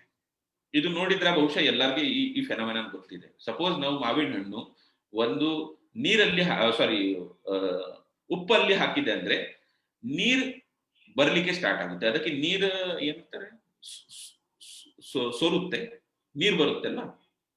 ನಮ್ಮ ಮಾವಿನ ಹಣ್ಣು ಸಪೋಸ್ ನಾವು ಅದಕ್ಕೆ ಉಪ್ಪು ಹಾಕಿದ್ರೆ ನೀರು ಬರುತ್ತೆ ಹೊರಗಡೆ. ಆ ನೀರು ಯಾಕೆ ಬರುತ್ತೆ? ಯಾಕಂದ್ರೆ ಮಾವಿನ ಹಣ್ಣು ಒಳಗಡೆನೂ ಸ್ವಲ್ಪ ಕಾನ್ಸಂಟ್ರೇಷನ್ ಇದೆ, ಮತ್ತೆ ಜಾಸ್ತಿ ಕಾನ್ಸಂಟ್ರೇಷನ್ ಹತ್ರ ಆಗಿದ್ಮೇಲೆ ಮಾವಿನ ಹಣ್ಣುದಿಂದ ಏನ್ ನೀರಿದೆ ಅದು ಹೊರಗಡೆ ಬಂದು ಆ ಉಪ್ಪುಗೆ ಡೈಲ್ಯೂಟ್ ಮಾಡ್ಲಿಕ್ಕೆ ಫೆನಾಮಿನನ್ ಆಗುತ್ತೆ.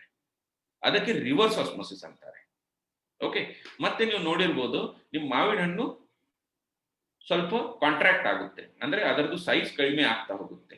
ಯಾಕಂದ್ರೆ ಒಳಗಡೆದು ನೀರು ಹೊರಗಡೆ ಬಂದಿದೆ ಆ ಸಾಲ್ಟ್ಗೆ ಡೈಲ್ಯೂಟ್ ಮಾಡ್ಲಿಕ್ಕೆ. ಸಪೋಸ್ ನೀವು ತುಂಬಾ ಗೊಬ್ಬರ ಟಾಪ್ ಲೇಯರ್ ಅಲ್ಲಿ ನಾವು ಹಾಕ್ಬಿಟ್ಟಿದೆ ಅಂದ್ರೆ ಏನಾಗ್ಬೋದು, ಸೇಮ್ ಏನು ಮಾವಿನ ಹಣ್ಣುದು ಆಗುತ್ತೆ ಅದೇ ತರ. ನೀವು ಗೊಬ್ಬರ ವೈಟ್ ರೂಟ್ ಝೋನ್ ಹತ್ರ ತುಂಬಾ ಕಾನ್ಸಂಟ್ರೇಟೆಡ್ ಹಾಕಿದ್ದೀರ ಅಂದ್ರೆ ಆ ಗೊಬ್ಬರ ನಿಮ್ಮ ರೂಟ್ ಅಲ್ಲಿ ಹೋಗಲ್ಲ, ಅದು ಇನ್ಸೈಡ್ ಪ್ಲಾಂಟ್ ಹೋಗಲ್ಲ. ಬಟ್ ಆ ಗೊಬ್ಬರ ತುಂಬಾ ಕಾನ್ಸಂಟ್ರೇಟೆಡ್ ಆಗಿದೆ, ಅದಕ್ಕೆ ಡೈಲ್ಯೂಟ್ ಮಾಡ್ಲಿಕ್ಕೆ ನಿಮ್ಮ ರೂಟ್ಸ್ ದಿಂದ, ನಿಮ್ ಗಿಡದಿಂದ ನೀರು ಹೊರಗಡೆ ಬಂದು ಅದಕ್ಕೆ ಡೈಲ್ಯೂಟ್ ಮಾಡ್ಲಿಕ್ಕೆ ಪ್ರಯತ್ನ ಆಗುತ್ತೆ. ಸೊ ರಿವರ್ಸ್ ಆಸ್ಮೋಸಿಸ್ ಆಗುತ್ತೆ. ಸೊ ಫಸ್ಟ್ ಆಫ್ ಆಲ್ ನೀವು 5 ನಿಮಿಷದಲ್ಲಿ ಗೊಬ್ಬರ ಬಿಡೋದು, ಇದು ಅಭ್ಯಾಸನೂ ಬಿಡಬೇಕು. ಇದು ಸರಿ ಅಭ್ಯಾಸ ಇಲ್ಲ, ಅದರಿಂದ ತುಂಬಾ ಹಾರ್ಮ್ಫುಲ್ ಆಕ್ಷನ್ ನಿಮ್ಗೆ ಆಗುತ್ತೆ. ಇನ್ನೂ ಒಂದು ಹೇಳ್ತೀನಿ. ಸಪೋಸ್ ನೀವು ಜಿರುಬಾವನ್ ಚೌತಿಸ್ ತಗೋರಿ. ಜಿರುಬಾವನ್ ಚೌತಿಸ್ ನೀವು ಏನ್ ಮಾಡ್ತೀರಾ, ಒಂದು 2 ಗ್ರಾಮ್ ಅಥವಾ 1 ಗ್ರಾಮ್ ಅಲ್ಲಿ ನೀವು ಸ್ಪ್ರೇ ಮಾಡ್ತೀರಾ. ಸ್ಪ್ರೇ ಮಾಡಿದ್ಮೇಲೆ ಏನಾಗುತ್ತೆ, ಸಪೋಸ್ ನೀವು 5 ಗ್ರಾಮ್ ತಗೊಳ್ರಿ. 5 ಗ್ರಾಮ್ ತಗೊಂಡ್ಮೇಲೆ ಏನಾಗುತ್ತೆ, ಎಲೆ ನಿಮ್ದು ಕಾಂಟ್ರಾಕ್ಟ್ ಆಗ್ಬಿಡುತ್ತೆ. ಈ ತರ ಎಲೆ ಆಗುತ್ತೆ. ಯಾಕಾಗುತ್ತೆ? ಅದು ತುಂಬಾ ಕಾನ್ಸಂಟ್ರೇಟೆಡ್ ಇದೆ, ಅದಕ್ಕೆ ಡೈಲ್ಯೂಟ್ ಮಾಡ್ಲಿಕ್ಕೆ ಎಲೆದು ನೀರು ಹೊರಗಡೆ ಬಂದು ಅದು ಆಕಂಚನ ಆಗುತ್ತೆ, ಅದು ಅಥವಾ ಕಾಂಟ್ರಾಕ್ಟ್ ಆಗುತ್ತೆ. ಸೊ ಅದಕ್ಕೆ ರಿವರ್ಸ್ ಆಸ್ಮೋಸಿಸ್ ಅಂತವೆ. ಅದಕ್ಕೋಸ್ಕರ ನೀವು 5 ನಿಮಿಷದಲ್ಲಿ ಗೊಬ್ಬರ ಸಪೋಸ್ ಟಾಪ್ ಲೇಯರ್ ಅಲ್ಲಿ ಬಿಟ್ಟಿದೆ ಅಂದ್ರೆ ಅದು ಇಫಿಷಿಯೆಂಟ್ಲಿ ಯೂಸ್ ಆಗಲ್ಲ. ಸೊ ನೀವು ಅದು ಒಂದು ಡ್ರಾಬ್ಯಾಕ್ ನೀವು ಕೊಡ್ತಿರೋದು ಗೊಬ್ಬರ ಟೆಕ್ನಾಲಜಿದು. ಎರಡನೇ ಡ್ರಾಬ್ಯಾಕ್ ಏನಾಗುತ್ತೆ, ಟಾಪ್ ಲೇಯರ್ ಅಲ್ಲಿ ತುಂಬಾ ನ್ಯೂಟ್ರಿಯೆಂಟ್, ಡೌನ್ ಅಲ್ಲಿ ನ್ಯೂಟ್ರಿಯೆಂಟೇ ಆಗಲ್ಲ. ಇವಾಗ ಜನರು ಹೇಳ್ತಾರೆ ಆಕ್ಟಿವ್ ರೂಟ್ ಝೋನ್ ಬರೀ ಟಾಪ್ ಅಲ್ಲಿ ಇದೆ, ಆಕ್ಟಿವ್ ರೂಟ್ ಝೋನ್ ಟಾಪ್ ಅಲ್ಲಿ ಜಾಸ್ತಿ ಇದೆ. ಬಟ್ ಕಂಪ್ಲೀಟ್ ರೂಟ್ ಸಿಸ್ಟಮ್ಗೆ ಆಕ್ಟಿವ್ ರೂಟ್ ಝೋನ್ ಇದೆ. ಅದು ನೀವು 3 ಫುಟ್ ಬಾಟಮ್ಗೆನೋ ಹೋಗಿದೆ ಅಂದ್ರೆ ನಿಮ್ಗೆ ಆಕ್ಟಿವ್ ರೂಟ್ ಝೋನ್ ಕಾಣುತ್ತೆ. ಸೊ ಅದಕ್ಕೆ ಬಾಟಮ್ಗೆನೋ ಆಕ್ಟಿವ್ ರೂಟ್ ಝೋನ್ ಇದೆ, ಅದಕ್ಕೋಸ್ಕರ ಬಾಟಮ್ಗೆನೋ ನ್ಯೂಟ್ರಿಯೆಂಟ್ಸ್ ಇರಬೇಕು. ಇನ್ನೂ ಮತ್ತೆ ಆಗುತ್ತೆ, ಸಪೋಸ್ ಇವತ್ತು ನಾನು ಗೊಬ್ಬರ ಕೊಟ್ಟಿದೆ, ನೆಕ್ಸ್ಟ್ ಸ್ವಲ್ಪ ಗೊಬ್ಬರ ಅದರದ್ದು ಅಬ್ಸಾರ್ಬ್ನ ಆಗುತ್ತೆ, ನೆಕ್ಸ್ಟ್ ಡೇ ನಾನು ಇನ್ನೂ ನೀರು ಕೊಡ್ತೀವಿ ಅಥವಾ ಇನ್ನೂ ಇರಿಗೇಷನ್ ಬಿಡ್ತೀವಿ. ಆದ್ಮೇಲೆ ಆ ಮೇಲೆಂದು ಗೊಬ್ಬರ ಇರುತ್ತಲ್ವಾ, ಆ ಇರಿಗೇಷನ್ ಜೊತೆಗೆ ಕೆಳಗಡೆ ಹೋಗಿ ಲೀಚ್ ಔಟ್ ಆಗುತ್ತೆ. ಅಂದ್ರೆ ನಿಮ್ ರೂಟ್ ಝೋನ್ ದಿಂದ ದೂರ ಹೋಗ್ಬಿಡುತ್ತೆ. ಸೊ ನೀವು ಕೊಟ್ಟಿರೋದು ನ್ಯೂಟ್ರಿಯೆಂಟ್ ಸರಿಯಾಗಿ ಅಬ್ಸಾರ್ಬ್ನೂ ಆಗ್ಲಿಲ್ಲ, ಮತ್ತೆ ನೀವು ಮತ್ತೆ ನೀರು ಕೊಟ್ಟಿದ್ರೆ ಆವಾಗ ಅದು ಲೀಚಿಂಗ್ ಆಗ್ಬಿಟ್ಟಿದೆ ಅಥವಾ ರನ್ ಆಫ್ ಆಗ್ಬಿಟ್ಟಿದೆ, ಲೀಚ್ ಆಫ್ ಆಗ್ಬಿಟ್ಟಿದೆ. ಸೊ ಯಾವಾಗ ನೀವು ಗೊಬ್ಬರ ಕೊಡ್ಬೇಕು ಅದು ಕಡಿಮೆ ಕ್ವಾಂಟಿಟಿಯಲ್ಲಿ ಮತ್ತೆ ನೀರಿಂದು ಪ್ರತಿ ಹಣಿಯಲ್ಲಿ ನಿಮ್ದು ಗೊಬ್ಬರ ಇರಬೇಕು. ಆ ತರ ನಿಮ್ಗೆ ಪ್ಲಾನಿಂಗ್ ಮಾಡಬೇಕು. ಸೊ ಈ ಸ್ಲೈಡ್ ದಿಂದ ನಾನು ಅದು ಹೇಳ್ತಾ ಇದ್ದೀನಿ. ಸೊ ಯಾವಾಗ ನೀವು ಗೊಬ್ಬರ ಬಿಡ್ತೀರಾ ಆವಾಗ ನಿಮ್ಗೆ ಫಸ್ಟ್ ಇಂಪಾರ್ಟೆಂಟ್ ಥಿಂಗ್ ಇದೆ ಅಂದ್ರೆ ದಟ್ ಈಸ್ ನೀರಿಂದು ಪ್ರತಿ ಒಂದು ಡ್ರಾಪ್ ಅಲ್ಲಿ ನಿಮ್ಗೆ ಗೊಬ್ಬರ ಕೊಡ್ಬೇಕು. ಸಪೋಸ್ ನಿಮ್ದು ಇರಿಗೇಷನ್ ಇಂಟರ್ವಲ್ 4 ತಾಸು ಇದೆ, ಅರ್ಥ ಮಾಡ್ಕೊಳ್ರಿ, 4 ತಾಸು ಇರಿಗೇಷನ್ ಇದೆ ಅಂದ್ರೆ ಅಟ್ ಲೀಸ್ಟ್ ನಿಮ್ದು 200 ಲೀಟರ್ದು ಬ್ಯಾರೆಲ್ ಇದೆ ಅಲ್ವಾ, ಅದು ಅಟ್ ಲೀಸ್ಟ್ 3 ತಾಸಲ್ಲಿ ನೀವು ಕೊಡ್ರಿ, ಅದಕ್ಕಿಂತ ಕಡಿಮೆ ನೀವು ಕೊಡ್ಬೇಡ್ರಿ. ಆವಾಗ ನಿಮ್ದು ಇಫಿಸಿಯೆಂಟ್ ಇರಿಗೇಷನ್ ಅಥವಾ ಇಫಿಸಿಯೆಂಟ್ ಫರ್ಟಿಗೇಷನ್ ಆಗುತ್ತೆ. ಸೊ ಗೊಬ್ಬರ ಯಾವ ತರ ಕೊಡ್ಬೇಕು, ಯಾವ ಗೊಬ್ಬರ ಕೊಡ್ಬೇಕು ಅದು ನಾನು ಹೇಳಿದೀನಿ. ಫಸ್ಟ್ 100% ವಾಟರ್ ಸೊಲ್ಯೂಬಲ್ ಇರಬೇಕು. ಸೆಕೆಂಡ್ ಥಿಂಗ್, ನೀರಿಂದು ಪ್ರತಿ ಡ್ರಾಪ್ ಅಲ್ಲಿ ಆ ಗೊಬ್ಬರ ಕೊಡ್ಬೇಕು ಅಂತ ನಾನು ಹೇಳಿದ್ದೀನಿ. ಇವಾಗ ಮೂರನೇ ಪ್ರಶ್ನೆ ಇದೆ, ಗೊಬ್ಬರ ಫರ್ಟಿಗೇಷನ್ ಅಲ್ಲಿ ಎಷ್ಟು ಕೊಡ್ಬೇಕು? ಅದು ಪ್ರಶ್ನೆ ಯಾರಿಗೆ ಅದರದ್ದು ಆನ್ಸರೇ ಗೊತ್ತಿಲ್ಲ, ಅಥವಾ ಎಲ್ಲ ಅಂದಾಜ್ ಮೇಲೆ ಗೊತ್ತಿದೆ. ಸೊ ನಂದು, ನಾನು ಆಫಿಷಿಯಲಿ ಅದು ಹೇಳ್ತಾ ಇಲ್ಲ, ಬಟ್ ನನ್ನ ಪರ್ಸನಲ್ ಫೀಲಿಂಗ್, ನಾವು ವಾಟರ್ ಸೋಲ್ಯುಬಲ್ ಗೊಬ್ಬರ ಬಂದಿರೋದು just I think last 15-20 years ಅಲ್ಲಿ ಅಥವಾ 25 ಇಯರ್ಸ್ ಅಲ್ಲಿ. ಬಟ್ ಅದಕ್ಕಿಂತ ಹಿಂದೆ ವಾಟರ್ ಸೋಲ್ಯುಬಲ್ ಗೊಬ್ಬರ ಇಟ್ಟಿದ್ದಿಲ್ಲ. ಮೋಸ್ಟ್ ಆಫ್ ದ ಗೊಬ್ಬರ ನಾವು ಯೂಸ್ ಮಾಡ್ತಿದ್ದೀವಿ ಅದು ಗೊಬ್ಬರ ಪಾರ್ಷಿಯಲಿ ಸೋಲ್ಯುಬಲ್ ಅಥವಾ ಬೇಸಲ್ ಡೋಸ್ ಅಥವಾ ಬ್ರಾಡ್ಕಾಸ್ಟಿಂಗ್ ಗೋಸ್ಕರ ಇತ್ತು. ಸೊ ಸಪೋಸ್ ನಿಮ್ಗೆ ನೈಟ್ರೋಜನ್ ಕೊಡ್ಬೇಕು ಅಂದ್ರೆ ಯೂರಿಯಾ ಕೊಡ್ಬೇಕು, ಅಥವಾ ನಿಮ್ಗೆ ಫಾಸ್ಫರಸ್ ಕೊಡ್ಬೇಕು ಅಂದ್ರೆ ಸಿಂಗಲ್ ಸೂಪರ್ ಫಾಸ್ಫೇಟ್ ಕೊಡ್ಬೇಕು, ಪೊಟ್ಯಾಷಿಯಂ ಕೊಡ್ಬೇಕು ಅಂದ್ರೆ ಮ್ಯೂರೇಟ್ ಆಫ್ ಪೊಟ್ಯಾಶ್ ಕೊಡ್ಬೇಕು. ಬಟ್ ಯಾವಾಗ ವಾಟರ್ ಸೋಲ್ಯುಬಲ್ ಗೊಬ್ಬರ ಬಂತು ಆವಾಗ ಏನಾಗಿದೆ, ಅದರದ್ದು ಡೋಸೇಜ್ ಕಡಿಮೆ ಆಗ್ಬಿಟ್ಟಿದೆ. ಸಪೋಸ್ ನೀವು ಯೂರಿಯಾ ಮೊದಲೇ 40 kg ಒಂದೇ ಸಲ ಕೊಡ್ತಿದ್ರು ಅಂದ್ರೆ ಇವಾಗ nitrogen doses 3 kg 4 kg 5 kg 6 kg ಆಗ್ಬಿಟ್ಟಿದೆ. ಬಟ್ ನಂದು ಇದು ಪರ್ಸನಲ್, ನಾನು ಆಫಿಷಿಯಲಿ ಹೇಳ್ತಾ ಇಲ್ಲ, ಇದಕ್ಕೆ ಏನ್ ತಥ್ಯ ನನ್ಗೆ ಗೊತ್ತಿಲ್ಲ. ಬಟ್ ನನ್ಗೆ ಎಷ್ಟು ನಂದು ಅನಾಲಿಸಿಸ್ ಅದರ ಮೇಲೆ ನಾನು ಹೇಳ್ತಾ ಇದ್ದೆ, ಈ dosage calcium nitrate dosage 5 kg ಇರಬೇಕು, but magnesium sulphate dose 10 kg ಇರಬೇಕು, ಅಥವಾ ನಿಮ್ದು 0050 ಡೋಸ್ 10 kg ಇರಬೇಕು. ಅದು ಯಾಕೆ? ಯಾವುದು ಕಾಸ್ಟ್ಲಿ ಗೊಬ್ಬರ ಇದೆ ಅದರದ್ದು ಡೋಸ್ ಕಡಿಮೆ, ಯಾವುದು ಚೀಪ್ ಗೊಬ್ಬರ ಇದೆ ಅಥವಾ ಅದರದ್ದು ಕಾಸ್ಟ್ ಕಡಿಮೆ ಇದೆ ಅದರದ್ದು ಡೋಸ್ ಜಾಸ್ತಿ ಇದೆ. ಅದು ನನ್ನ ಅಂದಾಜು. ಇದು ಆಫಿಷಿಯಲಿ ಏನು ನಾನು ಹೇಳ್ತಾ ಇಲ್ಲ, ಬಟ್ ಪರ್ಸನಲ್ ಎಷ್ಟು ನಾನು ನೋಡಿದೆ ಅದು ನನಗೆ ಗೊತ್ತಾಗಿದೆ. ಬಟ್ ಬೇರೆ ಏನೋ ಬೇಸಿಲ್ಲ. ಆಯ್ತು, 5 kg ಕ್ಯಾಲ್ಸಿಯಂ ನೈಟ್ರೇಟ್ ನೀವು ದ್ರಾಕ್ಷಿಯಲ್ಲಿನೂ ಕೊಡ್ತೀರಾ, ನೀವು ಬದನೆಕಾಯಿಯಲ್ಲಿನೂ ಕೊಡ್ತೀರಾ, ನೀವು ಟಮಾಟಿಯಲ್ಲಿನೂ ಕೊಡ್ತೀರಾ. ಎಲ್ಲಾ ಕ್ರಾಪ್ಗೆ 5 kg ಹೇಗೆ? 5 kg 100 ಗ್ರಾಮ್ ಯಾಕಿಲ್ಲ? 4 kg 200 ಗ್ರಾಮ್ ಯಾಕಿಲ್ಲ? ಸೊ ಆ ಕ್ಯಾಲ್ಕುಲೇಷನ್ ಮಾಡೋದು ಪದ್ಧತಿ ಇದೆ, ಅದಕ್ಕೇನೋ ನಾವು ಫರ್ಟಿಗೇಷನ್ ಅಂತೀವಿ. ಬಟ್ ಜನರು ಆ ಫರ್ಟಿಗೇಷನ್ ಮಾಡಲ್ಲ ಅಥವಾ ಆ ತರ ಕ್ಯಾಲ್ಕುಲೇಟ್ ಮಾಡಲ್ಲ. ಇವಾಗ ಸಪೋಸ್ ನಿಮ್ಗೆ ಕರೆಕ್ಟ್ ಆಗಿ ಫರ್ಟಿಗೇಷನ್ ಮಾಡಬೇಕು ಅಂದ್ರೆ the most important thing, very important ಅಂದ್ರೆ ಫಸ್ಟ್ ಆಗಿ ನಿಮ್ಮ ಹತ್ರ ನಿಮ್ ಸಾಯಿಲ್ದು ಅನಾಲಿಸಿಸ್ ರಿಪೋರ್ಟ್ ಇರಬೇಕು. ಫರ್ಟಿಗೇಷನ್ ಸಪೋಸ್ ನಿಮ್ದು ಸಾಯಿಲ್ ಅನಾಲಿಸಿಸ್ ರಿಪೋರ್ಟ್ ಇಲ್ಲ ಅಂದ್ರೆ ನೀವು ಫರ್ಟಿಗೇಷನ್ ಮಾಡ್ಲಿಕ್ಕೆ ಸಾಧ್ಯನೂ ಇಲ್ಲ. ಯಾಕಂದ್ರೆ ನಾನು ಶುರುವಾಗೆ ಹೇಳಿದೆ, ನಾನು ಸ್ಟಾರ್ಟ್ ಮಾಡಿದ ಲೆಕ್ಚರ್ ಆವಾಗ ಹೇಳಿದೆ, ನಿಮ್ಗೆ 1 ಟನ್ ದ್ರಾಕ್ಷಿ ಉತ್ಪಾದನೆ ಮಾಡ್ಬೇಕು ಅಂದ್ರೆ 25 kg ನೈಟ್ರೋಜನ್ ಬೇಕು. ಇವಾಗ ನಿಮ್ ಭೂಮಿಯಲ್ಲಿನೂ ಆಲ್ರೆಡಿ 300 kg ಇದೆ, 400 kg ಇದೆ. ಸೊ ಕೊಡೋದು ಎಷ್ಟು ಬೇಕಾಗುತ್ತೆ ನಿಮ್ಗೆ? ಬರೀ 100 kg. ಓಕೆ, ಸಪೋಸ್ ನಿಮ್ಗೆ ಸಾಯಿಲ್ ಅನಾಲಿಸಿಸ್ ರಿಪೋರ್ಟೇ ಇಲ್ಲ, ನಿಮ್ ಭೂಮಿಯಲ್ಲಿ ಎಷ್ಟು ಇದೆ ಅದು ಗೊತ್ತಿಲ್ಲ, ಆವಾಗ ತನಕ ಎಷ್ಟು ಕೊಡಬೇಕು ಅಂದ್ರೆ ಅದು ನಿಮ್ಗೆ ಗೊತ್ತಾಗಲ್ಲ. ಸೊ ಫಸ್ಟ್ ಆಫ್ ಆಲ್ ನಿಮ್ದು ಸಾಯಿಲ್ ಅನಾಲಿಸಿಸ್ ರಿಪೋರ್ಟ್ ನಿಮ್ ಹತ್ರ ಇರಬೇಕು. ಸಾಯಿಲ್ ಅನಾಲಿಸಿಸ್ ರಿಪೋರ್ಟ್ ಇಲ್ಲ ಅಂದ್ರೆ ನಿಮ್ಗೆ ಸರಿಯಾಗಿ ಫರ್ಟಿಗೇಷನ್ ಮಾಡ್ಲಿಕ್ಕೆ ಬರಲ್ಲ. ಮತ್ತೆ ಸಾಯಿಲ್ ಅನಾಲಿಸಿಸ್ ರಿಪೋರ್ಟ್ ಜನರು ಮಾಡ್ತಾರೆ, ಸುಮಾರು ಜನ ಇವಾಗ ಮಾಡ್ಲಿಕ್ಕೆ ಸ್ಟಾರ್ಟ್ ಮಾಡಿದ್ದಾರೆ. ನಾನು ಅಪ್ರಾಕ್ಸಿಮೇಟ್ಲಿ ಹೇಳ್ತೀನಿ, ಮೊದಲೇ ಒಂದು 5-6 ವರ್ಷ ಹಿಂದೆ ಒಂದು ಅರೌಂಡ್ 5-6% ಫಾರ್ಮರ್ ಮಾಡ್ತಿದ್ರು. ಬಟ್ ಅಟ್ ಲೀಸ್ಟ್ ಇವಾಗ 25-30% ಫಾರ್ಮರ್ಸ್ ಮಾಡ್ತಾರೆ. ಬಟ್ ಮಾಡಿದ್ಮೇಲೆ ಆ ಸಾಯಿಲ್ ಅನಾಲಿಸಿಸ್ ರಿಪೋರ್ಟ್ ಹೇಗ್ ಓದೋದು ಅಂತ ಪ್ರಶ್ನೆ ಇದೆ. ಸುಮಾರು ಜನಕ್ಕೆ ಸಾಯಿಲ್ ಅನಾಲಿಸಿಸ್ ರಿಪೋರ್ಟ್ ಮಾಡಿದ್ರಿ, ಹೌದು ಮಾಡಿದ್ರಿ, ಏನಕ್ಕೆ? ಬ್ಯಾಂಕ್ಗೋಸ್ಕರ ಮಾಡಿದ್ರಿ ಅಥವಾ ಯಾವ ಬೇರೆ ಕೆಲಸಕ್ಕೋಸ್ಕರ ಮಾಡಿದೀವಿ, ಅದು ಫೈಲಲ್ಲಿ ಇಟ್ಟಿದೆ. ಬಟ್ ಯಾರು ಓದಿ ನೋಡ್ಲಿಲ್ಲ ಅದಕ್ಕೆ.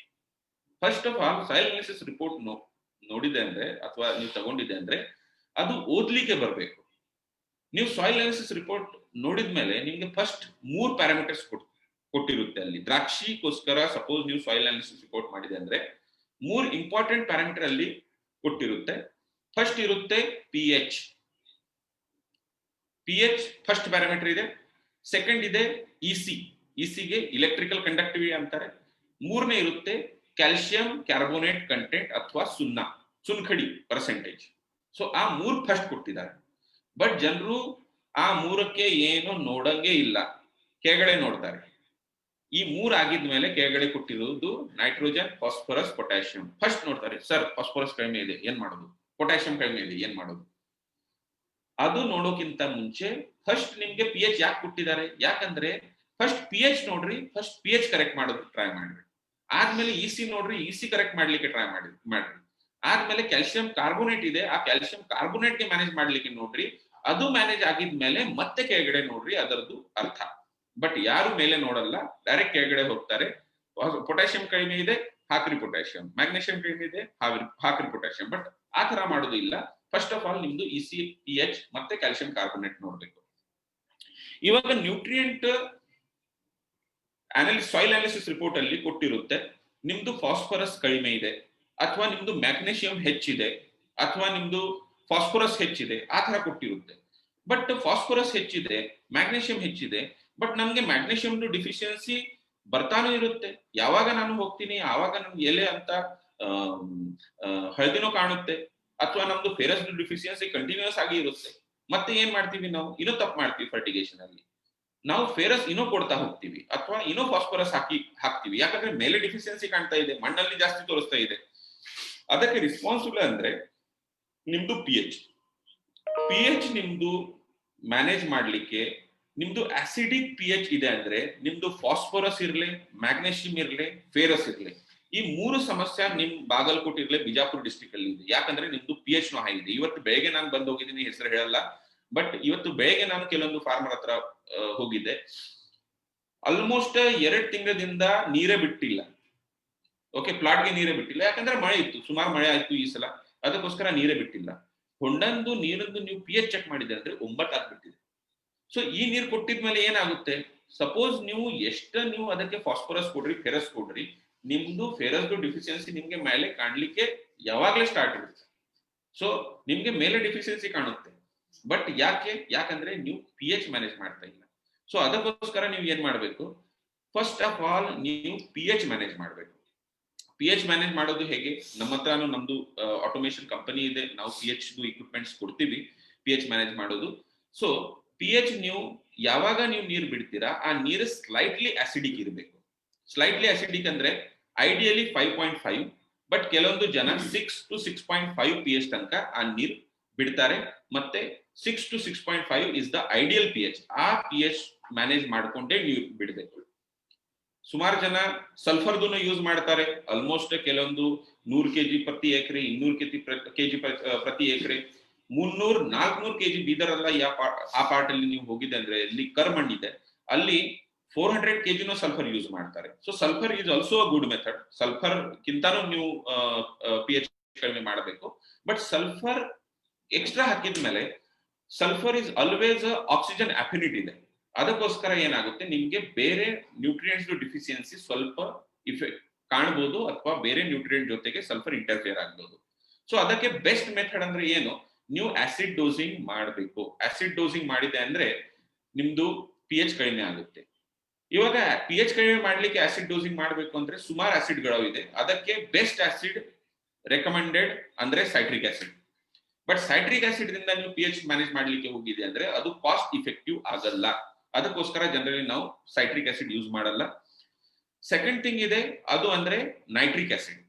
ಬಟ್ ನೈಟ್ರಿಕ್ ಆಸಿಡ್ ನಾವು ಯೂಸ್ ಮಾಡಲ್ಲ. ಯಾಕಂದ್ರೆ ಗ್ರೇಪ್ ಈ ಪ್ಲಾಂಟ್ ಅಲ್ಲಿ ನೈಟ್ರೋಜನ್ ಲೆವೆಲ್ ಇರಿಗೇಷನ್ ಜಾಸ್ತಿ ಇರುತ್ತೆ. ಅದಕ್ಕೋಸ್ಕರ ನಿಮ್ದು ನೈಟ್ರೋಜನ್ ಲೆವೆಲ್ ಹೈ ಇರುತ್ತೆ. ಮತ್ತೆ ಎಕ್ಸೆಸ್ ನೈಟ್ರೋಜನ್ ನೀವು ಮಾಡಿದ ಮೇಲೆ ಫ್ರೂಟ್ಫುಲ್ನೆಸ್ ಪ್ರಾಬ್ಲಮ್ ಬರ್ಬೋದು. ಅದಕ್ಕೆ ನೈಟ್ರಿಕ್ ಆಸಿಡ್ ಜನರಲಿ ಯೂಸ್ ಮಾಡಂಗಿಲ್ಲ. ಮತ್ತೆ ಇರುತ್ತೆ ಫಾಸ್ಫರಿಕ್ ಆಸಿಡ್. ಜನರು ಫಾಸ್ಫರಿಕ್ ಆಸಿಡ್ ಯೂಸ್ ಮಾಡ್ತಾರೆ. ಫಾಸ್ಫರಿಕ್ ಆಸಿಡ್ ನೀವು ಯೂಸ್ ಮಾಡ್ರಿ. ಫಾಸ್ಫರಿಕ್ ಆಸಿಡ್ ನೀವು ಚೀಪೆಸ್ಟ್ ಸೋರ್ಸ್ ಆಫ್ ಫರ್ಟಿಲೈಸರ್ ಅಂತ ಯೂಸ್ ಮಾಡ್ರಿ. ಬಟ್ ಪಿ ಎಚ್ ಕರೆಕ್ಷನ್ ಗೆ ನೀವು ಫಾಸ್ಫರಿಕ್ ಆಸಿಡ್ ಮಾಡಿದೆ ಅಂದ್ರೆ, ಸಪೋಸ್ ನೀವು ಭೂಮಿಯಲ್ಲಿ ನೀರಲ್ಲಿ ಕ್ಯಾಲ್ಸಿಯಂ ಇದೆ ಅಂದ್ರೆ, ಆ ಕ್ಯಾಲ್ಸಿಯಂ ಫಾಸ್ಫರಿಕ್ ಆಸಿಡ್ ಜೊತೆಗೆ ರಿಯಾಕ್ಟ್ ಆಗಿ ಕ್ಯಾಲ್ಸಿಯಂ ಫಾಸ್ಫೇಟ್ ಆಗಿಬಿಡುತ್ತೆ. ಅದರಿಂದ ನಿಮ್ದು ಡ್ರಿಪ್ ಲೈನ್ ಜಾಮ್ ಆಗೋದು ಚಾನ್ಸಸ್ ಇದೆ. ಮತ್ತೆ ನಿಮ್ದು ಕ್ಯಾಲ್ಸಿಯಂ ಮತ್ತೆ ಫಾಸ್ಫರಸ್ ಎರಡು ಲಾಕ್ ಆಗೋದು ಚಾನ್ಸ್ ಇದೆ. ಅದಕ್ಕೋಸ್ಕರ ಬೆಸ್ಟ್ ಇಫಿಷಿಯಂಟ್ ಚೀಪೆಸ್ಟ್ ಸಲ್ಫ್ಯೂರಿಕ್ ಆಸಿಡ್ ಇದೆ. ಬಟ್ ಸಲ್ಫ್ಯೂರಿಕ್ ಆಸಿಡ್ ನೀವು ಯೂಸ್ ಮಾಡ್ತೀರಾ ಅಂದ್ರೆ ಅದರದ್ದು ಇನ್ನೂ ಒಂದು ಆಡೆಡ್ ಬೆನಿಫಿಟ್ ಇದೆ. ಸಲ್ಫ್ಯೂರಿಕ್ ಆಸಿಡ್ ಯಾವಾಗ ನೀವು ಬಿಡ್ತೀರಾ ಆವಾಗ ಅದು ಪಿ ಎಚ್ ನು ಕಡಿಮೆ ಮಾಡುತ್ತೆ. ಅದರ ಜೊತೆಗೆ ಕ್ಯಾಲ್ಸಿಯಂ ಕಾರ್ಬೋನೇಟ್ ಜೊತೆಗೆ ರಿಯಾಕ್ಟ್ ಆಗಿ ಅದರದ್ದು ಕ್ಯಾಲ್ಸಿಯಂ ಸಲ್ಫೇಟ್ ಅಲ್ಲಿ ಕನ್ವರ್ಷನ್ ಆಗುತ್ತೆ. ಕ್ಯಾಲ್ಸಿಯಂ ಸಲ್ಫೇಟ್ ಅಂದ್ರೆ ಜಿಪ್ಸಮ್. ಮತ್ತೆ ಜಿಪ್ಸಮ್ ಅಸಿಡಿಕ್ ಇನ್ ನೇಚರ್ ಇದೆ. ಅದು ನಿಮ್ ಕ್ಯಾಲ್ಸಿಯಂ ಕಾರ್ಬೋನೇಟ್ ಏನೋ ಹಾರ್ಮ್ಫುಲ್ ಎಲಿಮೆಂಟ್ ಯಾವ್ದು ಇತ್ತು ಅಥವಾ ಕಂಪೌಂಡ್ ಯಾವ್ದು ಇತ್ತು ಅದರದ್ದು ಉಪಯುಕ್ತ ಕಂಪೌಂಡ್ ಅಲ್ಲಿ ಅಂದ್ರೆ ಜಿಪ್ಸಮ್ ಅಲ್ಲಿ ಕನ್ವರ್ಷನ್ ಮಾಡುತ್ತೆ. ಅಂದ್ರೆ ಕ್ಯಾಲ್ಸಿಯಂ ನಿಮ್ಗೆ ಉಪಲಬ್ಧ ಆಗುತ್ತೆ. ಸೊ ಅದು ಒಂದು ಬೆನಿಫಿಟ್ ಇದೆ. ಸೊ ನಿಮ್ಗೆ pH ಕರೆಕ್ಷನ್ ಮಾಡ್ಲಿಕ್ಕೆ ನೀವು ಆಸಿಡ್ ಯೂಸ್ ಫಸ್ಟ್ ಮಾಡಬೇಕು. ಸೆಕೆಂಡ್ ನಾನು ಹೇಳಿದೆ ಇಸಿ ಮ್ಯಾನೇಜ್ ಮಾಡಬೇಕು ಅಂದ್ರೆ ಬೆಸ್ಟ್ ವೇ ಏನು? ಬೆಸ್ಟ್ ವೇ ಅಂದ್ರೆ ನೀವು ಫರ್ಟಿಗೇಷನ್ ನಲ್ಲಿ ಏನು ಫರ್ಟಿಲೈಸರ್ ಕೊಡ್ತೀರಾ ಆ ಫರ್ಟಿಲೈಸರ್ ನೀವು ನೀರಿಂದು ಪ್ರತಿಯೊಂದು ಡ್ರಾಪ್ ಅಲ್ಲಿ ಕೊಟ್ಟಿದೆ ಅಂದ್ರೆ ನಿಮ್ದು ಇಸಿ ಮ್ಯಾನೇಜ್ ಆಗುತ್ತೆ. ಸಪೋಸ್ ನೀವು 5 ನಿಮಿಷಲ್ಲಿ 10 ನಿಮಿಷಲ್ಲಿ 15 ನಿಮಿಷಲ್ಲಿ ಎಲ್ಲಾ ಗೊಬ್ಬರ ಬಿಟ್ಬಿಟ್ಟಿದೆ ಅಂದ್ರೆ ನಿಮ್ದು ಇಸಿ ಸರಿಯಾಗಿ ಮ್ಯಾನೇಜ್ ಆಗಲ್ಲ. ಅದಕ್ಕೋಸ್ಕರ ನೀರಿಂದು ಪ್ರತಿಯೊಂದು ಡ್ರಾಪ್ ಅಲ್ಲಿ ನೀವು ಇರಿಗೇಷನ್ ಫರ್ಟಿಲೈಸರ್ ಕೊಟ್ಟಿದೆ ಅಂದ್ರೆ ನಿಮ್ದು ಇಸಿ ಇಫಿಷಿಯಂಟ್ ಆಗಿ ಮ್ಯಾನೇಜ್ ಮಾಡುತ್ತೆ. ಸೊ ಫಸ್ಟ್ ಕೊಟ್ಟಿರೋದು 2 ಪಾರ್ಟ್, pH ಮತ್ತೆ ಇಸಿ ಎರಡು ಹೇಗೆ ಮ್ಯಾನೇಜ್ ಮಾಡೋದು ಅದು ನಾನು ಹೇಳಿದೆ. ಮೂರನೇ calcium carbonate. Suppose calcium carbonate content ನಿಮ್ಮ ಹತ್ರ ಜಾಸ್ತಿ ಇದೆ ಅಂದ್ರೆ ನೀವು ಸಲ್ಫರ್ದು ಯೂಸ್ ಮಾಡಬಹುದು ಅಥವಾ ಸಲ್ಫ್ಯೂರಿಕ್ ಆಸಿಡ್ ಯೂಸ್ ಮಾಡಬಹುದು. ಬಟ್ ಸಲ್ಫ್ಯೂರಿಕ್ ಆಸಿಡ್ ತುಂಬಾ ಸ್ಟ್ರಾಂಗ್ ಆಸಿಡ್ ಇದೆ, ತುಂಬಾ ಹಜಾರ್ಡಸ್ ಆಸಿಡ್ ಇದೆ. ಯೂಸ್ ಮಾಡುವಾಗ ನಿಮ್ಗೆ ಪ್ರಾಪರ್ pH ಕರೆಕ್ಷನ್ ಸಿಸ್ಟಮ್ ಅಥವಾ pH base acid injection system ನಿಮ್ಗೆ ಬೇಕು. ನೀವು ಅಂದಾಜ್ ಮೇಲೆ ಒಂದು 10 ಲೀಟರ್ ಇವತ್ತು ಬಿಟ್ಟಿದೆ, ನಾಳೆ ಒಂದು 10 ಲೀಟರ್ ಬಿಟ್ಟಿದೆ, ಆ ತರ ಮಾಡಿದೆ ಅಂದ್ರೆ ನಿಮ್ಗೆ ಅಪಾಯ ಆಗೋದು. ಆ ತರ ಮಾಡಬೇಡ್ರಿ. ಅಂದಾಜ್ ಮೇಲೆ ಸಪೋಸ್ ನೀವು ತಗೊಂಡಿದ್ದೆ ಅಂದ್ರೆ ಅರೌಂಡ್ ಸಪೋಸ್ ನಿಮ್ದು ಕ್ಯಾಲ್ಸಿಯಂ ಕಾರ್ಬೋನೇಟ್ ಕಂಟೆಂಟ್ 7 to 8 ಇದೆ, ಆದ್ಮೇಲೆ ನಿಮ್ದು pH ಅರೌಂಡ್ 8 to 8.5 ಆ ರೇಂಜ್ ಅಲ್ಲಿ ಇದೆ ಅಂದ್ರೆ ನಿಮ್ಗೆ 86% ಸಲ್ಫ್ಯೂರಿಕ್ ಆಸಿಡ್ ನೀವು ತಗೊಂಡಿದೆ ಅಂದ್ರೆ ಅಂದಾಜು 30 ಮಿಲಿದಿಂದ 40 ml ಪರ್ 1000 ಲೀಟರ್ ನೀರಿಗೆ ಬೇಕಾಗುತ್ತೆ. ಸೊ ಆ ಅಂದಾಜ್ ಮೇಲೆ ಆಸಿಡ್ ಆಗುತ್ತೆ. But better way, easiest way ಅಂದ್ರೆ ನೀವು ಆಟೋಮ್ಯಾಟಿಕ್ ಆಸಿಡ್ ಡೋಸಿಂಗ್ ಸಿಸ್ಟಮ್ ನೀವು ಹಾಕಿದ್ರ ಅಂದ್ರೆ ಆ ಮಷಿನ್ ಡಿಸೈಡ್ ಮಾಡುತ್ತೆ ಎಷ್ಟು ಆಸಿಡ್ ನಿಮ್ಗೆ ಬಿಡಬೇಕು ಅಂದ್ರೆ. ಆ ತರ ಮಷಿನ್ ನಮ್ಮ ಹತ್ರ ಇದೆ, ನೀವು ಸಂಪರ್ಕ ಮಾಡಬಹುದು. ಇವಾಗ 3 ಪ್ಯಾರಾಮೀಟರ್ ನಾವು ಮ್ಯಾನೇಜ್ ಮಾಡಿದೀವಿ, pH, ಇಸಿ ಮತ್ತೆ ನಿಮ್ದು ನೆಕ್ಸ್ಟ್ ಇರೋದು ಕ್ಯಾಲ್ಸಿಯಂ ಕಾರ್ಬೋನೇಟ್. ಇವಾಗ ಲಾಸ್ಟ್ ಪಾರ್ಟ್ ನನ್ನ ಲೆಕ್ಚರ್ ಎಂಡ್ ಅಲ್ಲಿ ನಾನು ಹೋಗ್ತಾ ಇದ್ದೀನಿ.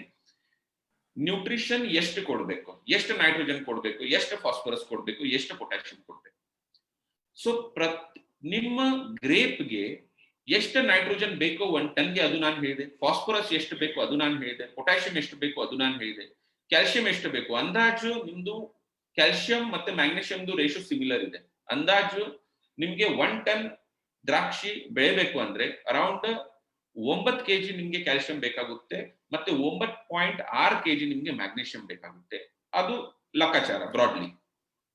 ಸೊ ನಿಮ್ಗೆ ಸಪೋಸ್ ನಿಮ್ದು ಟಾರ್ಗೆಟೆಡ್ ಈಲ್ಡ್ 20 ಟನ್ ಇದೆ ಅಥವಾ 25 ಟನ್ ಇದೆ, ಆವಾಗ ನಿಮ್ಗೆ ಒಂದು ಲೆಕ್ಕ ಸಿಗುತ್ತೆ ನನ್ಗೆ ನೈಟ್ರೋಜನ್ ಎಷ್ಟು ಬೇಕು, ಫಾಸ್ಫರಸ್ ಎಷ್ಟು ಬೇಕು, ಪೊಟ್ಯಾಷಿಯಂ ಎಷ್ಟು ಬೇಕು, ಕ್ಯಾಲ್ಸಿಯಂ ಎಷ್ಟು ಬೇಕು ಮತ್ತೆ ಮ್ಯಾಗ್ನೀಷಿಯಂ ಎಷ್ಟು ಬೇಕು.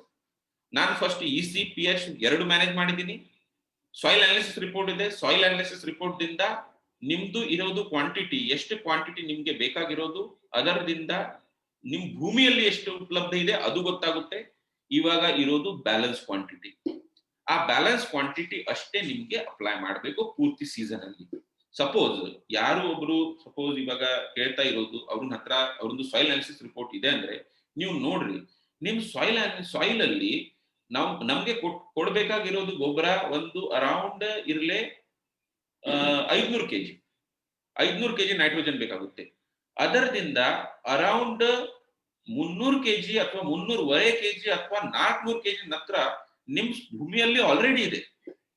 ಓಕೆ, ನೀವು ನೀರು ಕೊಡ್ತೀರಾ, ನೀವು ನೀರ್ದಿಂದ ಎಷ್ಟು ನೈಟ್ರೋಜನ್ ಹೋಗುತ್ತೆ ಲಾಸ್ಟ್ ಅಲ್ಲಿ ಯಾವಾಗ ನೀವು ಲೆಕ್ಕಾಚಾರ ಮಾಡ್ತೀರಾ ಆವಾಗ ನಿಮ್ಗೆ ಬರೇ 20 ಅಥವಾ 30 kg ಅಷ್ಟೇ ನತ್ರ ಬೇಕಾಗುತ್ತೆ ಎಂಡ್ ಅಲ್ಲಿ. ಸೊ ಅಷ್ಟೇ ನೀವು ಕೊಡ್ಬೇಕಾಗುತ್ತೆ. ಸಪೋಸ್ ನೀವು ಮ್ಯಾಗ್ನೀಷಿಯಂ ನೋಡಿದೆ ಅಂದ್ರೆ ನೀವು ಪೂರ್ತಿ ಬಾಗಲಕೋಟ್ ಡಿಸ್ಟ್ರಿಕ್ಟ್ ಭೂಮಿ ನೋಡ್ಲಿ. ನಾನು ಲೈಟ್ ಸಾಯಿಲ್ ಬಗ್ಗೆ ಮಾತಾಡ್ತಾ ಇಲ್ಲ, ಬಟ್ ಬಾಗಲಕೋಟ್ ಹತ್ರ ಇದು ನಿಮ್ ಆಲ್ಮಟ್ಟಿ ಡ್ಯಾಮ್ ಇರ್ಲಿ ಅಥವಾ ನಿಮ್ದು ಈ ಕೃಷ್ಣಾದು ಕೆಲವೊಂದು ಏರಿಯಾ ಇರ್ಲಿ ಅಥವಾ ಘಟಪ್ರಭಾದು ಏರಿಯಾ ಇರ್ಲಿ, ಈ ಎಲ್ಲಾ ಏರಿಯಾ ಅಲ್ಲಿ ಬ್ಲಾಕ್ ಸಾಯಿಲ್ ಇದೆ. ಈ ಬ್ಲಾಕ್ ಸಾಯಿಲ್ ಅಲ್ಲಿ ಮ್ಯಾಗ್ನೀಷಿಯಂ ತುಂಬಾ ಹೈ ಪರ್ಸೆಂಟ್. ಯಾವಾಗ ಮ್ಯಾಗ್ನೀಷಿಯಂ ನಿಮ್ಗೆ ಹೈನೋ ತೋರಿಸೋದು ಅವಾಗನು ನೀವು ಯಾಕೆ ಮ್ಯಾಗ್ನೀಷಿಯಂ ಹಾಕ್ತಾ ಇದ್ದೀರಾ? ಮ್ಯಾಗ್ನೀಷಿಯಂ ಹಾಕೋದು ಅಲ್ಲಿ ಬೇಕಾಗಿಲ್ಲ. ನೀವು ಸರಿಯಾಗಿ pH ಮ್ಯಾನೇಜ್ ಮಾಡಿದೆ ಅಂದ್ರೆ ನಿಮ್ಗೆ ಮ್ಯಾಗ್ನೀಷಿಯಂ ಎಷ್ಟು ಇಫಿಷಿಯೆಂಟ್ಲಿ ಯೂಸ್ ಆಗುತ್ತೆ ಅದು ನಿಮ್ಗೆ ಗೊತ್ತಾಗುತ್ತೆ. ಮತ್ತೆ ಫೆರಸ್ನೋ ರೀಚ್ ಇದೆ. ಫೆರಸ್ನೋ ನಿಮಗೆ ಜಾಸ್ತಿ ಕಾಣುತ್ತೆ ಸಾಯಿಲ್ ಅಲ್ಲಿ, ಬಟ್ ಮತ್ತೆ ನಿಮ್ಗೆ ಫೆರಸ್ ನೀವು ಕೊಡ್ತೀರಾ. ಸೊ ಫಸ್ಟ್ ಆಫ್ ಆಲ್ ನಾನು ಹೇಳಿದ ಪ್ರಕಾರ 3 ಪ್ಯಾರಾಮೀಟರ್ಸ್ ನೀವು ಮ್ಯಾನೇಜ್ ಮಾಡ್ರಿ. ಆದ್ಮೇಲೆ ಕೆಳಗಡೆ ನಿಮ್ಗೆ ಟಾಪ್ ಅಪ್ ಮಾಡ್ಲಿಕ್ಕೆ ಎಷ್ಟು ಕ್ವಾಂಟಿಟಿ ಫರ್ಟಿಲೈಸರ್ಸ್ ಬೇಕಾಗುತ್ತೆ ಅದು ನೀವು ಕ್ಯಾಲ್ಕುಲೇಟ್ ಮಾಡ್ರಿ. ನೋಡ್ರಿ, ಯಾವಾಗ್ಲೇನೋ ಫರ್ಟಿಗೇಷನ್ ಇದು ಸ್ಟ್ರಾಟಜಿಕ್ ಇರಬೇಕು. ನೀವು ಇವತ್ತು ನನ್ಗೆ ಸೈಜ್ ಕಡಿಮೆ ಆಗುತ್ತೆ ಅಥವಾ ನಾನು ಬೆಳಗ್ಗೆ ಹೋಗಿದ್ದೆ, ನಮ್ಮ ಪ್ಲಾಟ್ ಅಲ್ಲಿ ಸೈಜ್ ನನ್ಗೆ ಕಡಿಮೆ ಅನಿಸ್ತು. ಸೊ ಮಧ್ಯಾಹ್ನ ಒಂದ್ ಕೆಲಸ ಮಾಡ್ರಿ, ಒಂದು 0.050 ಬಿಟ್ಬಿಡ್ರಿ, ಒಂದು 10 kg.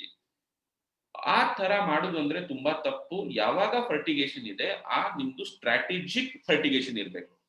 ಸಪೋಸ್ ನೀವು ಯಾವ್ದು ಒಂದು ರೆಸ್ಲರ್ ಇದೆ, ಸಪೋಸ್ ಒಂದು ಪಹಲ್ವಾನ್ ಇದೆ, ಆ ಪಹಲ್ವಾನ್ಗೆ ನಾಡೆ ಕುಸ್ತಿ ಹೊಡಿಬೇಕು ಅಥವಾ ನಾಡೆ ನಾನು ಕುಸ್ತಿಯಲ್ಲಿ ಗೆಲ್ಬೇಕು ಅಂದ್ರೆ ನೀವು ಇವತ್ತು ರಾತ್ರಿ ಅದಕ್ಕೆ ಪೂರ್ತಿ ದ್ರಾಕ್ಷಿ ಮನುಕೆ ಅಂತ ಹಾಕಲ್ಲ. ಅದಕ್ಕೆ ನೀವು ಲಾಸ್ಟ್ 6 months 8 months 1 ವರ್ಷದಿಂದ ಅದಕ್ಕೆ ಸ್ವಲ್ಪ ಸ್ವಲ್ಪ ಹಾಕಿ ಆ ಪೈಲ್ವಾನ್ ತಯಾರಾಗುತ್ತೆ. ಸೊ ಆ ತರ ನಿಮ್ದು ಬೆಳೆದು ಇದೆ. ಸಪೋಸ್ ನಿಮ್ಗೆ ನಾಡೆ ಇಳ್ಬೇಕು ಅಂದ್ರೆ ಇವತ್ತು 0.050 ಹಾಕಿದೆ ಅಂದ್ರೆ ಅದು ಸ್ಟ್ರಾಟಜಿಕ್ ಡಿಸಿಷನ್ ಇಲ್ಲ. ನೀವು ಫಸ್ಟ್ ದಿಂದಾನು ಕ್ಯಾಲ್ಕುಲೇಟ್ ಮಾಡಬೇಕು, ನನ್ಗೆ ಯಾವ ಸ್ಟೇಜ್ಗೆ ಏನೇನ್ ಕೊಡ್ಬೇಕು, ಎಷ್ಟು ಆ ಗಿಡಕ್ಕೆ ರಿಕ್ವೈರ್ಮೆಂಟ್ ಇದೆ.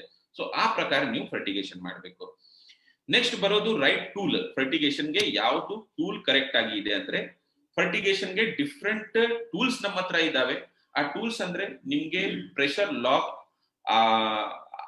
ಆಗಲ್ಲ, ಮತ್ತೆ ನೀರಿಂದು ಪ್ರತಿಯೊಂದು ಡ್ರಾಪ್ ಅಲ್ಲಿ ಆಟೋಮ್ಯಾಟಿಕಲಿ pH ಅಡ್ಜಸ್ಟ್ ಮಾಡಿ ನಿಮ್ಗೆ ಫರ್ಟಿಗೇಷನ್ ಯಾವ ತರ ಕೊಡ್ಲಿಕ್ಕೆ ಆಗುತ್ತೆ ಆ ತರ ಇಕ್ವಿಪ್ಮೆಂಟ್ಸ್ ನಮ್ಮ ಹತ್ರ ಇದಾವೆ. ಸೊ ಸೆಮಿನಾರ್ ಆಗಿದ್ಮೇಲೆ ನಾನು ನಂಬರ್ ಕೊಡ್ತೀನಿ, ನೀವು ಸೆಮಿನಾರ್ ಆಗಿದ್ಮೇಲೆ ಅದ್ರ ಬಗ್ಗೆ ಮಾತಾಡ್ಬೋದು. ಸೊ ನಾನು ನಿರೀಕ್ಷಾ ಅಥವಾ ಪ್ರಕಾಶ್ ಕುಲಕರ್ಣಿ ಸರ್ಗೆ ಹೇಳ್ತೀನಿ, ಇವತ್ ತನಕ ಓಕೆ ಇದೆ. ಸಪೋಸ್ ಇವತ್ ತನಕ ಏನಾದ್ರು ಪ್ರಶ್ನೆ ಇದೆ ಅಂದ್ರೆ ಕೇಳ್ಬೋದು ಸರ್. ಅಟೆಂಡೀಸ್ ನಾಗ ಇಬ್ರು ರೇಸ್ ಹ್ಯಾಂಡ್ ಮಾಡ್ಯಾರ. ಒಬ್ರು ಸುನೀಲ್ ಅವ್ರಂತಿದ್ದಾರೆ. ಸುನೀಲ್ ಅವ್ರೆ, ನಿಮಗ್ ಅಲೌ ಟು ಟಾಕ್ ಮಾಡಿದದ. ಕೆಳಗ್ ಮ್ಯೂಟ್ ಅನ್ಮ್ಯೂಟ್ ಆಪ್ಷನ್ ಇದ್ರ ಅನ್ಮ್ಯೂಟ್ ಮಾಡಿ ನಿಮ್ ಕ್ವೆಶನ್ ಕೇಳ್ಬೋದು. ಸುನೀಲ್ ಅವ್ರೆ,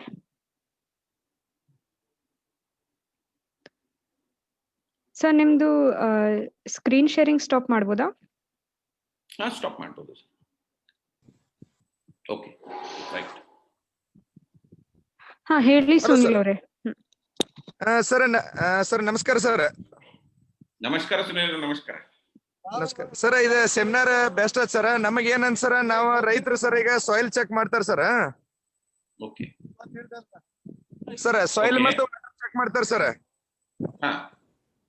ಚೆಕ್ ಮಾಡಿ ಆ ರಿಪೋರ್ಟ್ ಅನ್ನ ಸರ್ ತಮ್ಮ ಕಳಿಸ್ತಾರ. ಅದಕ್ಕೆ ನ್ಯೂಟ್ರೆಂಟ್ ಹೇಗ್ ಮ್ಯಾನೇಜ್ ಮಾಡ್ಬೇಕು, ಯಾವ ಫರ್ಟಿಲೈಸರ್ ಬಿಡ್ಬೇಕು, ಸಜೆಷನ್ ಕೊಡ್ಬೇಕು ಸರ್ ನಮಗೆ.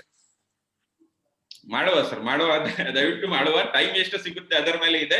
ಬಟ್ ಬರ್ತಾ ಇರ್ತೀನಿ ನಿಮಗೆ ಒಂದ್ಸಲ. ಬಟ್ ಡೆಫಿನೆಟ್ಲಿ ಆ ತರ ಒಂದು ಕೆಲವೊಂದು ಫಾರ್ಮರ್ದು ಮಾಡೋಣ. ಎಲ್ಲಾರ್ಗೆ ಮಾಡ್ಲಿಕ್ಕೆ ಶಕ್ಯ ಆಗುತ್ತೆ ಇಲ್ಲ ನೋಡ್ತೀನಿ, ಟ್ರೈ ಮಾಡ್ತೀನಿ. ಆಗಿದೆ ಅಂದ್ರೆ ಒಳ್ಳೇದು. ಬಟ್ ಡೆಫಿನೆಟ್ಲಿ ಆ ತರ ಮಾಡೋಣ. ಇವಾಗ ನಮ್ಮ ಕಮಂತಿ ಸರ್ ಇದ್ದಾರೆ, ಬಾಲೇಶಣ್ಣ, ಮತ್ತೆ ಜೊತೆಗೆ ಅಶೋಕ್ ಖರೆ ಅವರು ಇದ್ದಾರೆ. ಅಲ್ಲಿ ಇಲ್ಲ ಸುನೀಲ್ ನೋಡಿ, ಮೊದಲೇ ನೀವು ಅಂಡರ್ಸ್ಟ್ಯಾಂಡ್ ಮಾಡ್ರಿ. ಇವ್ರು ಏನ್ ಈಗ ಹೇಳಿದಾರ ಅದರ ಮೇಲೆ ನಿಮ್ದು ಕ್ವಶನ್ ಇದೆ ಅಂದ್ರೆ ಕ್ವಶನ್ ಕೇಳ್ರಿ. ಇಲ್ಲಂದ್ರೆ ಏನಂತ ನಮ್ದು ವಿಷಯ ಒಂದು ಮತ್ತೆ ನಿಮ್ದು ಕೇಳೋದು ಒಂದು, ಹಾಗಿಲ್ಲ.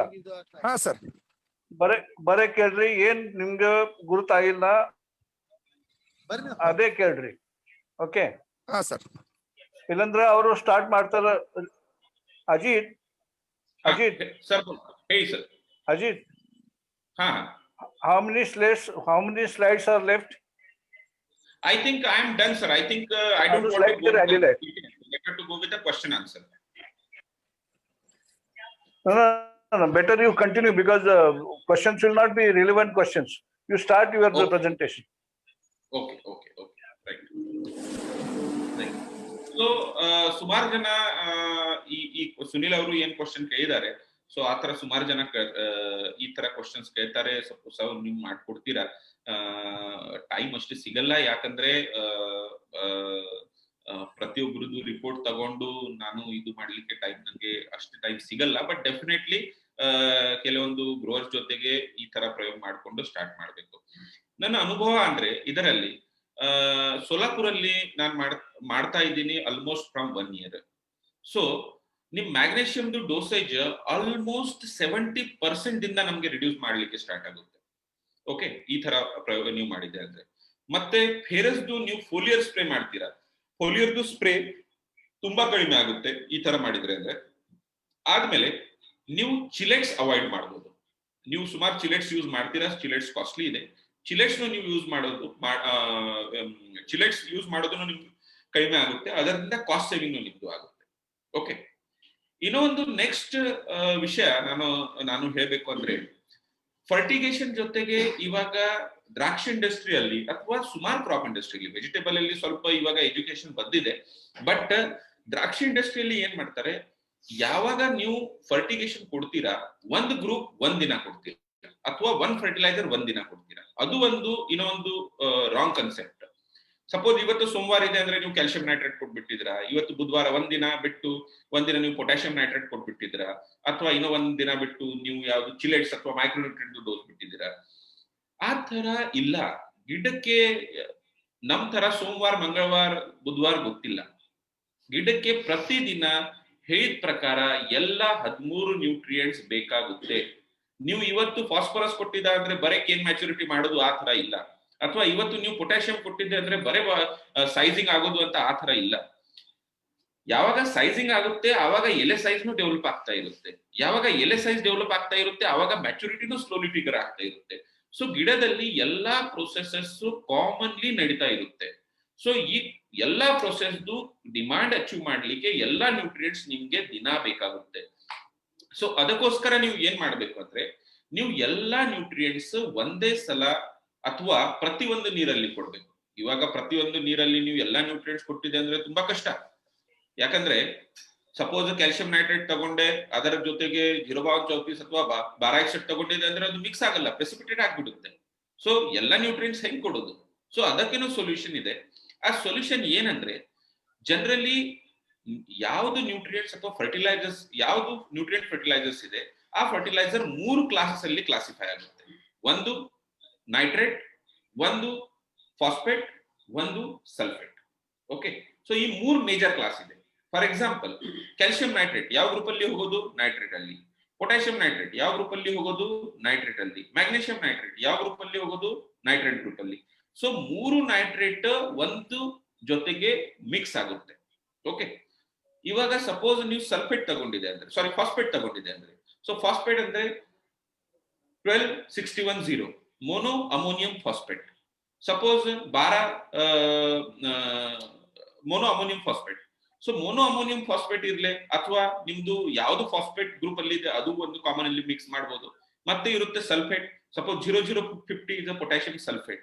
ಸಪೋಸ್ ನಿಮ್ದು ಮ್ಯಾಗ್ನೀಷಿಯಂ ಸಲ್ಫೇಟ್ ನೀವು ಸಲ್ಫೇಟ್ ಅಲ್ಲಿ ಕೊಡಬಹುದು.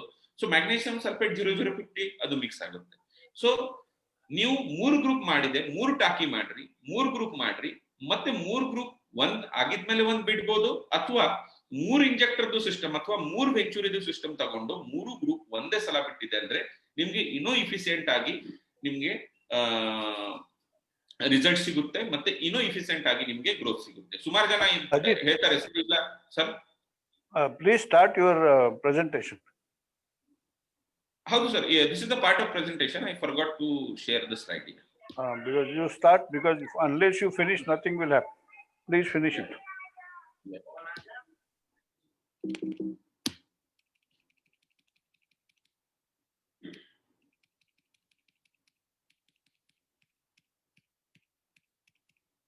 ಓಕೆ, ಸೊ ಹೇಳಿದ ಪ್ರಕಾರ ನೀವು 3 ಟ್ಯಾಂಕ್ ಮಾಡ್ರಿ, ಮತ್ತೆ 3 ಟ್ಯಾಂಕ್ ಮಾಡ್ಕೊಂಡು 3 ಇಂಜೆಕ್ಟರ್ದು ಸಿಸ್ಟಮ್ ನೀವು ಹಾಕ್ರಿ. ಅದರಲ್ಲಿ 3 ಇಂಜೆಕ್ಟರ್ದು ಸಿಸ್ಟಮ್ ನೀವು ತಗೊಂಡಿದೆ ಅಂದ್ರೆ ನಿಮ್ಗೆ 3 ಗ್ರೂಪ್ ನೈಟ್ರೇಟ್, ಸಲ್ಫೇಟ್, ಫಾಸ್ಫೇಟ್, ಈ 3 ಗ್ರೂಪ್ ನಿಮ್ಗೆ ಒಂದೇ ಸಲ ಬಿಡೋದು ಅನುಕೂಲ ಆಗುತ್ತೆ. ನಿಮ್ಗೆ ಇಫಿಸಿಯೆಂಟ್ಲಿ ನಿಮ್ಗೆ ಅದರದ್ದು ರಿಸಲ್ಟ್ ಬರುತ್ತೆ. ಆದ್ಮೇಲೆ ಇದು ಬೇಸಿಕ್ ಟೂಲ್ ಇದೆ, ಅದು ಮ್ಯಾನ್ಯುಯಲಿ ನೀವು ಆಪರೇಟ್ ಮಾಡ್ಬೋದು. ಓಕೆ, ಅದು ಕಂಪ್ಲೀಟ್ಲಿ ಮ್ಯಾನ್ಯುಯಲ್ ಮಾಡೆಲ್ ಇದೆ, ಅಥವಾ ನಿಮ್ಗೆ ಈಸಿ ಟು ಯೂಸ್ ಇದೆ. ಮತ್ತೆ ನೀವು ಫ್ಲೋ ಅಡ್ಜಸ್ಟ್ ಮಾಡ್ಬೋದು. ಫ್ಲೋ ಅಡ್ಜಸ್ಟ್ ಮಾಡೋದು ಅಂದ್ರೆ, ಸಪೋಸ್ ನಿಮ್ಗೆ 200 ಲೀಟರ್ ಗೊಬ್ಬರ ಇದೆ, ನಿಮ್ದು ಇವತ್ತು ಇರಿಗೇಷನ್ 200 ಲೀಟರ್ ಗೊಬ್ಬರ, ಇವತ್ತು ಇರಿಗೇಷನ್ ನಿಮ್ದು ಬರೀ 1 ತಾಸನೇ ಕೊಡ್ಬೇಕು. ಸೊ 200 ಲೀಟರ್ ಗೊಬ್ಬರ ನೀವು 1 ತಾಸಲ್ಲಿನೂ ಬಿಡ್ಬೋದು, 200 ಲೀಟರ್ ಗೊಬ್ಬರ ನೀವು 10 ತಾಸ ಅಲ್ಲಿನೂ ಬಿಡಬಹುದು. ಆ ತರಾನು ಈ ಸಿಸ್ಟಮ್ ಅಲ್ಲಿ ಪ್ರೊವಿಷನ್ ಇದೆ. ನೀವು ಅದಕ್ಕೆ ಫ್ಲೋ ಅಡ್ಜಸ್ಟ್ ಮಾಡ್ಬೋದು. ಪ್ರತಿಯೊಂದು ಅವರ್ಗೆ ಎಷ್ಟು ಲೀಟರ್ ಗೊಬ್ಬರ ಹೋಗ್ಬೇಕು ಅದು ನೀವು ಇದರಿಂದ ಅಡ್ಜಸ್ಟ್ ಮಾಡ್ಬೋದು. ಓಕೆ, ಸೊ ಈ ತರ ನಾನು ತೋರಿಸಿದ ಪ್ರಕಾರ ನೀವು 3 ಟಾಕಿಗಳು ಮಾಡ್ರಿ. ಒಂದಕ್ಕೆ ಫಾಸ್ಫೇಟ್, ಒಂದಕ್ಕೆ ಸಲ್ಫೇಟ್, ಒಂದಕ್ಕೆ ನೈಟ್ರೇಟ್, ಮತ್ತೆ 3 ಗೊಬ್ಬರ ಡಿಫ್ರೆಂಟ್ ಕಲಸಿ ಆದ್ಮೇಲೆ ನೀವು ಒಂದೇ ಮಷೀನ್ ದಿಂದ ಅಥವಾ 1 ಟೈಮ್ ಬಿಡಬಹುದು. ಇದು ಇಫಿಸಿಯೆಂಟ್ ವೇ ಆಫ್ ಫರ್ಟಿಗೇಷನ್ ಅಂತ ನಿಮ್ಗೆ ಅನುಕೂಲ ಆಗಿ ಆಗುತ್ತೆ. ಇನ್ನೂ ಒಂದು ವಿಷಯ ಇದೆ, ಇವಾಗ ಸ್ಲೈಡ್ ಅಲ್ಲಿ ನಿಮ್ಗೆ ಅದು ತೋರಿಸ್ಲಿಕ್ಕೆ ಆಗಲ್ಲ. ಆ ವಿಷಯ ಅಂದ್ರೆ ನಿಮ್ದು ಡೈಲ್ಯೂಷನ್. ಓಕೆ, ಸೊ ಯಾವಾಗ ನೀವು ಗೊಬ್ಬರ ಬಿಡ್ತೀರಾ ಆವಾಗ ಡೈಲ್ಯೂಷನ್ ಅಂದ್ರೆ ಎಷ್ಟು ಗೊಬ್ಬರ ಎಷ್ಟು ಲೀಟರ್ ನೀರಲ್ಲಿ ನಾನು ಕಲಿಸ್ಬೋದು ಅಥವಾ ಮಿಕ್ಸ್ ಮಾಡ್ಬೋದು, ಅದಕ್ಕೇನೋ ಪ್ರಪೋರ್ಷನ್ ಇದೆ. ಯಾಕಂದ್ರೆ ಪ್ರತಿಯೊಂದು ಗೊಬ್ಬರದ್ದು ಸೊಲ್ಯುಬಿಲಿಟಿ ಪರ್ಸೆಂಟೇಜ್ ಗೊತ್ತಿದೆ. ಸಪೋಸ್ ನೀವು ಯೂರಿಯಾ ತಗೊಂಡಿದೆ ಅಂದ್ರೆ ಯೂರಿಯಾ 1,000 ಲೀಟರ್ ಅಲ್ಲಿ 1200 kg ಅಷ್ಟೇ ಯೂರಿಯಾ ನೀವು ಕೊಡ್ಬೋದು. ಅಂದ್ರೆ ಅದರದ್ದು ಸೊಲ್ಯುಬಿಲಿಟಿ ತುಂಬಾ ಹೈ ಇದೆ. ಬಟ್ ಅದು ನೀವು ಪೊಟ್ಯಾಷಿಯಂ ಸಲ್ಫೇಟ್ ಅಥವಾ 0050 ತಗೊಂಡಿದೆ ಅಂದ್ರೆ ಅದು ಬರೀ 11.2% ಅಷ್ಟೇನೋ ಸೊಲ್ಯುಬಿಲಿಟಿ ಇದೆ. ಅಥವಾ ಮ್ಯಾಕ್ಸಿಮಮ್ ಗುಡ್ ಕ್ವಾಲಿಟಿ ಹೋಗಿದೆ ಅಂದ್ರೆ 12% ನಿಮ್ದು ಸೊಲ್ಯುಬಿಲಿಟಿ ಇದೆ. ಸೊ ಅದಕ್ಕೋಸ್ಕರ ಯಾವಾಗ ನೀವು 0050 ಆ ತರ ನೀವು ಗೊಬ್ಬರ ತಗೊಳ್ತೀರಾ ಅಂದ್ರೆ ಆವಾಗ ನೀರ್ ನಿಮ್ಗೆ ಜಾಸ್ತಿ ತಗೋಬೇಕು, ಯಾಕಂದ್ರೆ ಅದರದ್ದು ಸೊಲ್ಯುಬಿಲಿಟಿ ಕಡಿಮೆ ಇದೆ. ಮತ್ತೆ ಯಾವಾಗ ನೀವು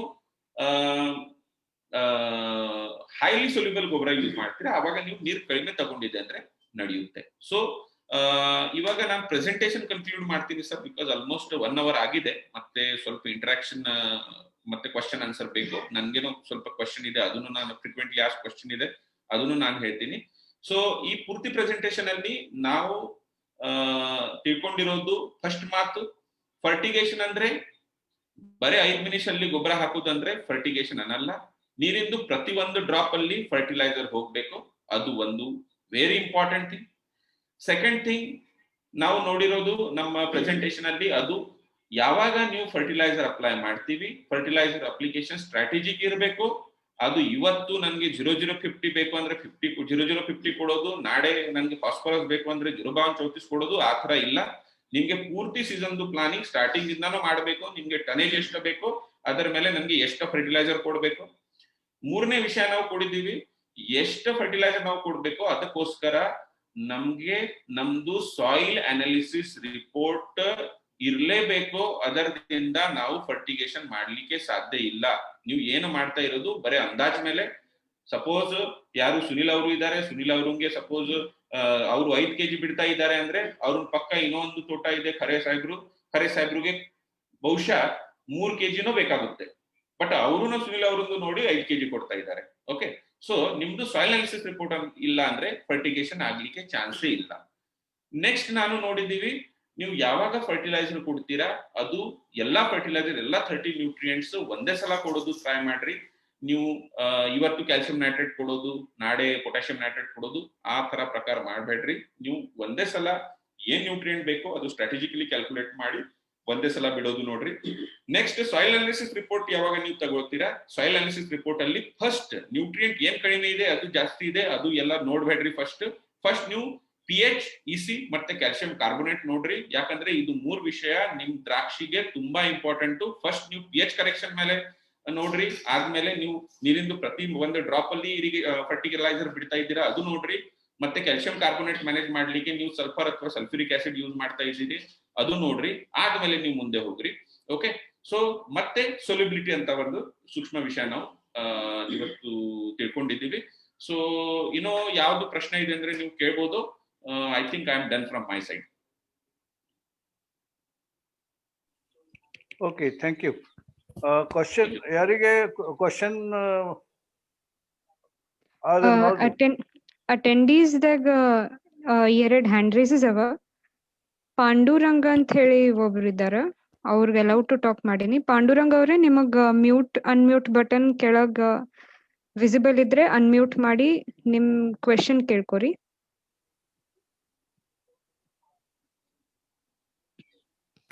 ಪಾಂಡುರಂಗ ಅವರೇ,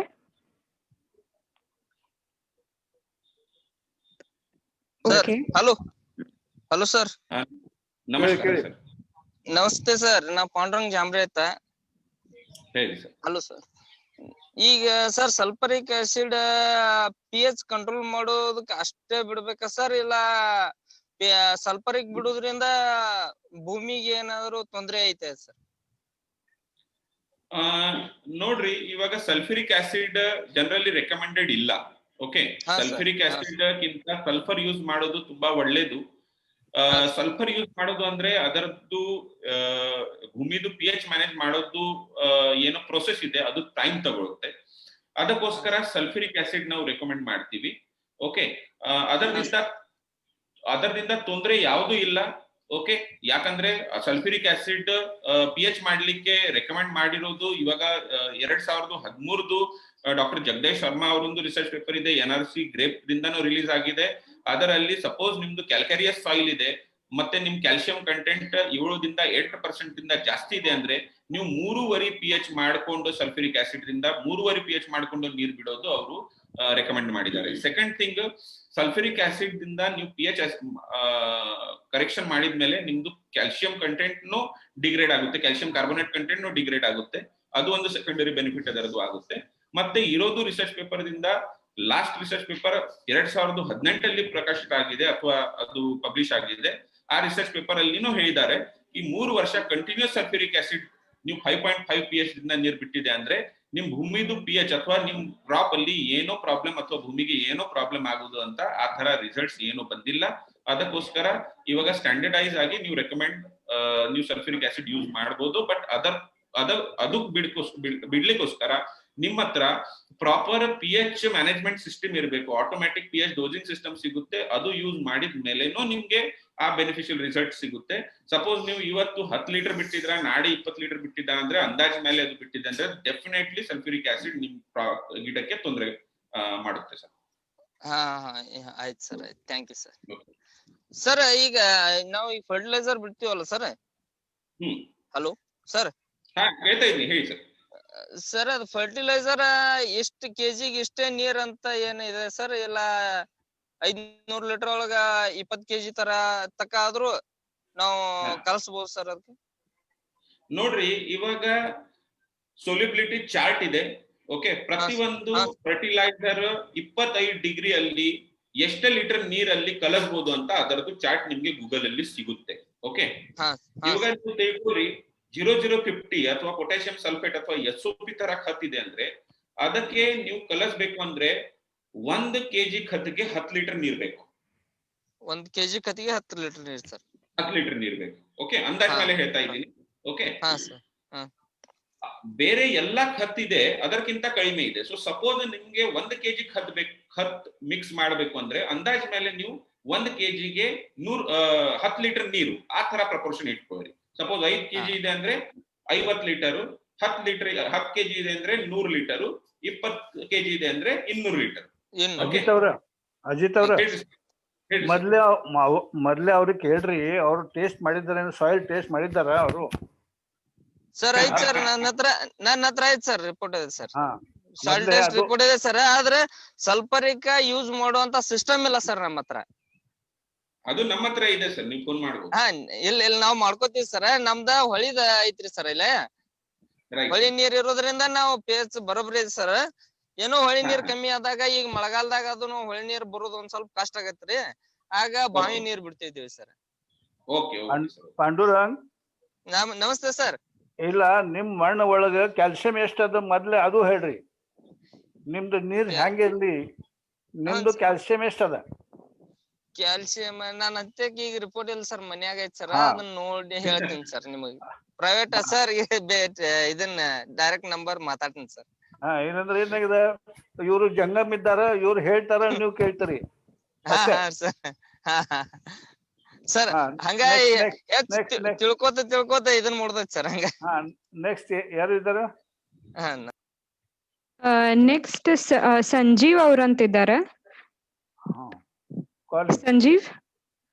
ಸಂಜೀವ್ ಅವ್ರೆ, ನಿಮಗ್ ಮ್ಯೂಟ್ ಅನ್ಮ್ಯೂಟ್ ಆಪ್ಷನ್ ಕೆಳಗೆ ಕಾಣಿಸ್ತಾ ಇದ್ರೆ ಅನ್ಮ್ಯೂಟ್ ಮಾಡಿ ನಿಮ್ ಕ್ವೆಶನ್ ಕೇಳ್ರಿ. ಎಸ್ ಹೇಳಿ. Hello sir.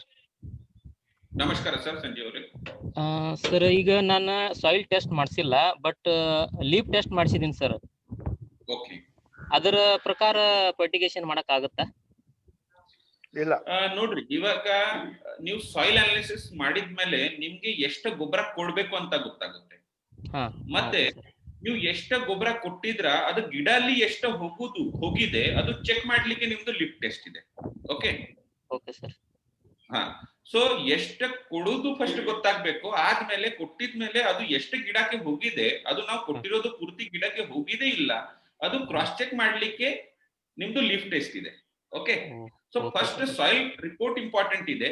ಪೆಟಿಯೋಲ್ ಲೀಫ್ ಅನಾಲಿಸಿಸ್ ಮೇಲೆ ಬರೀ ನ್ಯೂಟ್ರಿಷನ್ ಮಾಡ್ಲಿಕ್ಕೆ ಆಗಲ್ಲ. ಯಾಕಂದ್ರೆ ಸಪೋಸ್ ಪೆಟಿಯೋಲ್ ಅಲ್ಲಿ ಫೆರಸ್ ತೋರಿಸ್ತಾ ಇಲ್ಲ. Okay, ferrous actually for example ನಾವು ಮ್ಯಾಗ್ನೀಷಿಯಂ ತಗೊಳ್ಳೋಣ.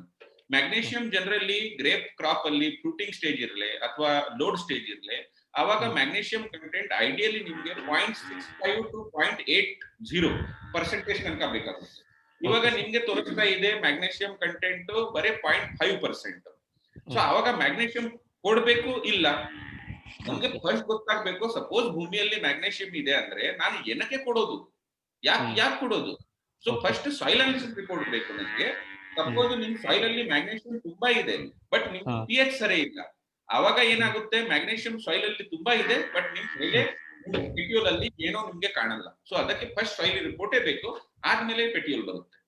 ಸರ್ ನೀರ್ ಎಷ್ಟು ದಿನಕ್ಕೊಮ್ಮೆ ಕೊಡ್ಬೇಕು ಸರ್ ಅಂದಾಜು? ಇಲ್ಲ ಸರ್, ಅದು ನನ್ಗೆ ಹೇಳಲಿಕ್ಕೆ ಆಗಲ್ಲ. ಯಾಕಂದ್ರೆ ಪ್ರತಿಯೊಂದು ಭೂಮಿ ಬೇರೆ, ಪ್ರತಿಯೊಂದು ಕ್ರಾಪ್ ಕೆನೋಪಿ ಬೇರೆ, ಪ್ರತಿಯೊಂದು ಕ್ಲೈಮೇಟ್ ಬೇರೆ, ಅದರ ಮೇಲೆ ನೀರಿದ್ದು ಪರ್ಸೆಂಟೇಜ್ ಡಿಪೆಂಡ್ ಆಗುತ್ತೆ. ಬಹುಶಃ ನೀರಾವರಿ ಯಾವ ತರ ಇರಬೇಕು ಅಂತ ಇನ್ನೊಂದು ಪ್ರೋಗ್ರಾಮ್ ನಾವು ಆರ್ಗನೈಸ್ ಮಾಡಬಹುದು. ಸೊ ಅದರಲ್ಲಿ ಅದು ಹೇಳ್ಬೋದು. ಇವಾಗ ಟಾಪಿಕ್ ಡೈವರ್ಟ್ ಆಗ್ಬೋದು ಸರ್. ಇನ್ನೊಂದು ಹೇಳಿದ್ರಿ ನೀವು ಪ್ರಥಮದಲ್ಲಿ 1 kg ದ್ರಾಕ್ಷಿಯಲ್ಲಿ 820 ನೀರು 170 ಪಲ್ಪ್ ಇರುತ್ತೆ ಹೇಳಿದ್ರಿ. ಅದು ಸ್ವಲ್ಪ ಕ್ಲಾರಿಫಿಕೇಶನ್ ಕೊಡ್ರಿ ಸರ್. ಹೌದು, ಇವಾಗ ಸಪೋಸ್ ನೀವು 1 kg ದ್ರಾಕ್ಷಿ ತಗೊಳ್ರಿ, ಅದು ಪೂರ್ತಿ ಡ್ರೈ ಮಾಡ್ರಿ. ಇವಾಗ ಮನುಕಾಗೆ ನಾವು ಪೂರ್ತಿ ಡ್ರೈ ಮಾಡಲ್ಲ, ಬೇದಾನಾಗೆ ಪೂರ್ತಿ ಡ್ರೈ ಮಾಡಲ್ಲ, ಪೂರ್ತಿ ಡ್ರೈ ಮಾಡ್ರಿ. ಸಪೋಸ್ ನೀವು ಪೂರ್ತಿ ಡ್ರೈ ಮಾಡಿದ್ಮೇಲೆ 1 kg ದಿಂದ ನಿಮ್ಗೆ ಸಿಗೋದು, ಓಕೆ, ನಿಮ್ಗೆ ಸಿಗೋದು 170 ಗ್ರಾಮ್, 170 ಗ್ರಾಮ್ ಅಷ್ಟೇನೋ ನಿಮ್ಗೆ ಬರೀ ಡ್ರೈ ವೇಟ್ ಸಿಗೋದು. ಓಕೆ, ಬೇರೆ ಎಲ್ಲ ನೀರಿದೆ ಅದು ಹೋಗ್ಬಿಡುತ್ತೆ. Okay okay sir. ಇನ್ನೊಂದು ಹೇಳಿದ್ರಲ್ಲ, ಅದ ಯೂರಿಯಾ 1 ಟನ್ಗೆ 25 kg ಕೊಡ್ಬೇಕಂತ ಹೇಳಿದ್ರಿ. ಆದ್ರೆ ಬಟ್ ನಾವು ಆ ರೀತಿ ಮಾಡಲ್ಲ ಸರ್, ಅದ್ರ ಬಗ್ಗೆ ಸ್ವಲ್ಪ ಹೇಳಿ. ಇಲ್ಲ, ಅದು ಫಸ್ಟ್ ನಾನು ಹೇಳಿದೆ, ಅದಕ್ಕೋಸ್ಕರ ನೋಡ್ರಿ. ನನ್ ಕನ್ಫ್ಯೂಸ್ ಆಯ್ತು ಸರ್. ಅದ 25 kg ಕರೆಕ್ಟ್. ಸಪೋಸ್ 1 ಟನ್ ದ್ರಾಕ್ಷಿ ಉತ್ಪಾದನೆ ಮಾಡಬೇಕು ಅಂದ್ರೆ 25 kg ನೈಟ್ರೋಜನ್ ಬೇಕು ಅಂತ ನಾನು ಹೇಳಿದೆ. ಓಕೆ, ಸಪೋಸ್ ಅಷ್ಟೇ ನೈಟ್ರೋಜನ್ ಕೊಡ್ಬೇಕು ಅಂದ್ರೆ ನಿಮ್ಗೆ 50 kg ಯೂರಿಯಾ ಕೊಡ್ಬೇಕು. ಓಕೆ, ಸಪೋಸ್ 1 ಟನ್ ಉತ್ಪಾದನೆ ಮಾಡ್ಲಿಕ್ಕೆ 25 kg ನೈಟ್ರೋಜನ್ ಬೇಕು ಅಂದ್ರೆ, ಬಟ್ ನಮ್ ಭೂಮಿಯಲ್ಲಿ ಎಷ್ಟು ನೈಟ್ರೋಜನ್ ಇದೆ, ನಮ್ ನೀರಲ್ಲಿ ಎಷ್ಟು ನೈಟ್ರೋಜನ್ ಇದೆ, ಅದು ಮೈನಸ್ ಮಾಡಿ ಬ್ಯಾಲೆನ್ಸ್ ಇರೋದು ಕ್ವಾಂಟಿಟಿನೂ ನಿಮ್ಗೆ ಫರ್ಟಿಗೇಷನ್ ಇಂದ ಕೊಡ್ಬೇಕಾಗುತ್ತೆ. ಓಕೆ ಸರ್, ನಿಮ್ದು ಫೋನ್ ನಂಬರ್ ಕೊಡ್ರಿ ಅವ್ರಿಗೆ, ಬರೀ ನಿಮ್ದು ಫೋನ್ ನಂಬರ್ ಅವ್ರಿಗೆ ಕೊಡ್ರಿ. ಲಾಸ್ಟ್ ಗೆ ಮೇಡಮ್ ಗೆ ಹೇಳ್ತೀನಿ, ಮೇಡಮ್ ಲಾಸ್ಟ್ ಗೆ ನಂಬರ್ ಡಿಸ್ಪ್ಲೇ ಮಾಡಿ. ನಂಬರ್ ಡಿಸ್ಪ್ಲೇ ಆಗುತ್ತೆ. Okay madam. Diksha, if it is over, please.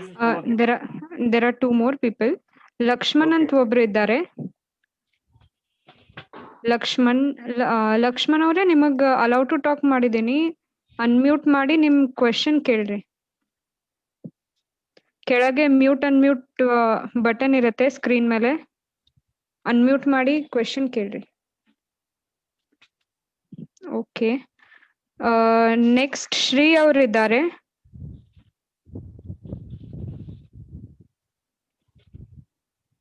Shri ಅವರೇ, ಲಕ್ಷ್ಮಣ್ ಅವರೇ.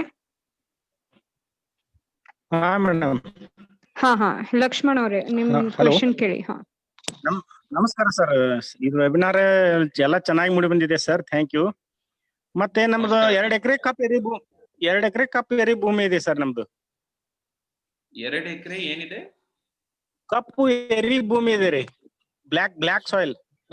ಆಯ್ತು ಸರ್, ಅದಕ್ಕೆ ಡ್ರಿಪ್ ಇನ್ನರ್ ಡ್ರಿಪ್ ಇದೆ ಸರ್, ಅದಕ್ಕೆ ಗುಂಡಿ ಇಲ್ಲ. ಓಕೆ, ಹಲೋ, ಇನ್ನರ್ ಡ್ರಿಪ್ ಇದೆ ಸರ್. ಅದಕ್ಕೆ ನಾವು ಬೇಸಲ್ ಡೋಸ್ ಯಾವ ರೀತಿ ಹಾಕ್ಬೇಕು ಸರ್? ಅದಕ್ಕೆ ನಾವು ಬೇಸಲ್ ಡೋಸ್ ಯಾವ ರೀತಿ ಹಾಕ್ಬೇಕು ಸರ್?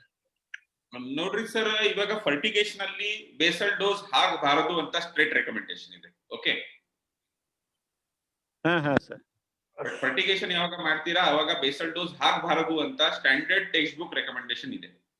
ಬಟ್ ಇವಾಗ ನಿಮ್ದು ಸಾಯಿಲ್ ಅನಾಲಿಸಿಸ್ ರಿಪೋರ್ಟ್ ಆಗಿದ್ಮೇಲೆ, ಸಪೋಸ್ ನೀವು ಫಾಸ್ಫರಸ್ ತರ ಏನು ಘಟಕ ಇದೆ, ಆ ಫಾಸ್ಫರಸ್ ನಿಮ್ಗೆ ಬೇಸಲ್ ಡೋಸ್ ಅಲ್ಲಿ ಹಾಕಿದೆ ಅಂದ್ರೆ ಸ್ವಲ್ಪ ಇಫಿಸಿಯೆಂಟ್ ಆಗಿ ಕೆಲಸ ಮಾಡುತ್ತೆ. ಯಾಕಂದ್ರೆ ಅದಕ್ಕೆ ಉಪಲಬ್ಧ ಆಗ್ಲಿಕ್ಕೆ ಸ್ವಲ್ಪ ಟೈಮ್ ಬೇಕಾಗುತ್ತೆ. ಸೊ ಬೇಸಲ್ ಡೋಸ್ ಎಷ್ಟು ಹಾಕ್ಬೇಕು ಅಂದ್ರೆ ಅದಕ್ಕೆ ನಾನು ಹೇಳಿದ ಪ್ರಕಾರ ಸಾಯಿಲ್ ಅನಾಲಿಸಿಸ್ ರಿಪೋರ್ಟ್ ಫಸ್ಟ್ ಬೇಕು. ನಾನು ಅಂದಾಜ್ ಮೇಲೆ ಹೇಳಲಿಕ್ಕೆ ಆಗಲ್ಲ. ಬಟ್ ಸಪೋಸ್ ನಿಮ್ಗೆ ಬೇಸರ್ ಡೋಸ್ ಹಾಕೇಬೇಕು ಅಂತ ನಿಮ್ದು ಮನಸ್ಸಿದೆ ಅಂದ್ರೆ ನೀವು ಬೆಟರ್ ಒಂದು 200 kg ಸಲ್ಫರ್ ಹಾಕ್ರಿ, ಅದರದ್ದು ನಿಮ್ಗೆ ಇಫಿಸಿಯೆಂಟ್ ಆಗಿ ನಿಮ್ಗೆ ರಿಸಲ್ಟ್ ಬರುತ್ತೆ. Okay okay okay thank you. Ajith, ಹಾ ಅವ್ರಿಗೆ ಎಲ್ಲರಿಗೆ ಹೇಳ್ರಿ ಯಾವಾಗ ನೀವು ನೆಕ್ಸ್ಟ್ ಟೈಮ್ ಬರ್ತೀರಿ ಅಂತ ಅವ್ರಿಗೆ ಹೇಳ್ರಿ ಬೆಟ್ ಆಗ ಅಂತ. Okay right sir. Okay. So next time suppose ಈ ತರ ಸೆಮಿನಾರ್ ಇದೆ ಅಂದ್ರೆ ನಿಮ್ ಸಾಯಿಲ್ ಅನಾಲಿಸಿಸ್ ರಿಪೋರ್ಟ್ ನಿಮ್ ಜೊತೆಗೆ ತಗೋರಿ. ಆವಾಗ ಕ್ಲಿಯರ್ ಆಗಿ ಎಷ್ಟೇ ಇದೆ ಅಂದ್ರೆ ಹೇಳ್ಬೋದು. ಸಪೋಸ್ ನೀವು ಕ್ವಶನ್ ಕೇಳಿದ್ರೆ ನಾನು ಬೇಸರ್ ಡೋಸ್ ಏನ್ ಹಾಕ್ಬೇಕು ಅಂದ್ರೆ ನಾನು 53 ಕಿಲೋ ಮೈಕ್ರೋನ್ಯೂಟ್ರಿಯಂಟ್ ಡೋಸ್ ಹಾಕಿ ಹೇಳಿದೆ ಅಂದ್ರೆ ಈ ಎಲ್ಲಾ ವಿಷಯ ನಾವು ಆರ್ಗನೈಸ್ ಮಾಡಿ ಅದಕ್ಕೆ ಅರ್ಥನೂ ಆಗಲ್ಲ. ಅದಕ್ಕೆ ಸಾಯಿಲ್ ಅನಾಲಿಸಿಸ್ ರಿಪೋರ್ಟ್ ಇದೆ ಅಂದ್ರೆ ಅದರ ಮೇಲೆ ನಾವು ಕರೆಕ್ಟ್ ಆಗಿ ಹೇಳ್ಬೋದು sir. Niriksha, one last Shri ಅವ್ರಂತಿದ್ದಾರೆ, ನಿಮಗ್ ಅಲೌಡ್ ಟು ಟಾಕ್ ಮಾಡಿದದ, ನಿಮಗ್ ಮ್ಯೂಟ್ ಅನ್ಮ್ಯೂಟ್ ಮಾಡಿ ನಿಮ್ ಕ್ವೆಶನ್ ಕೇಳ್ಬೋದು. ಶ್ರೀ ಅವರೇ.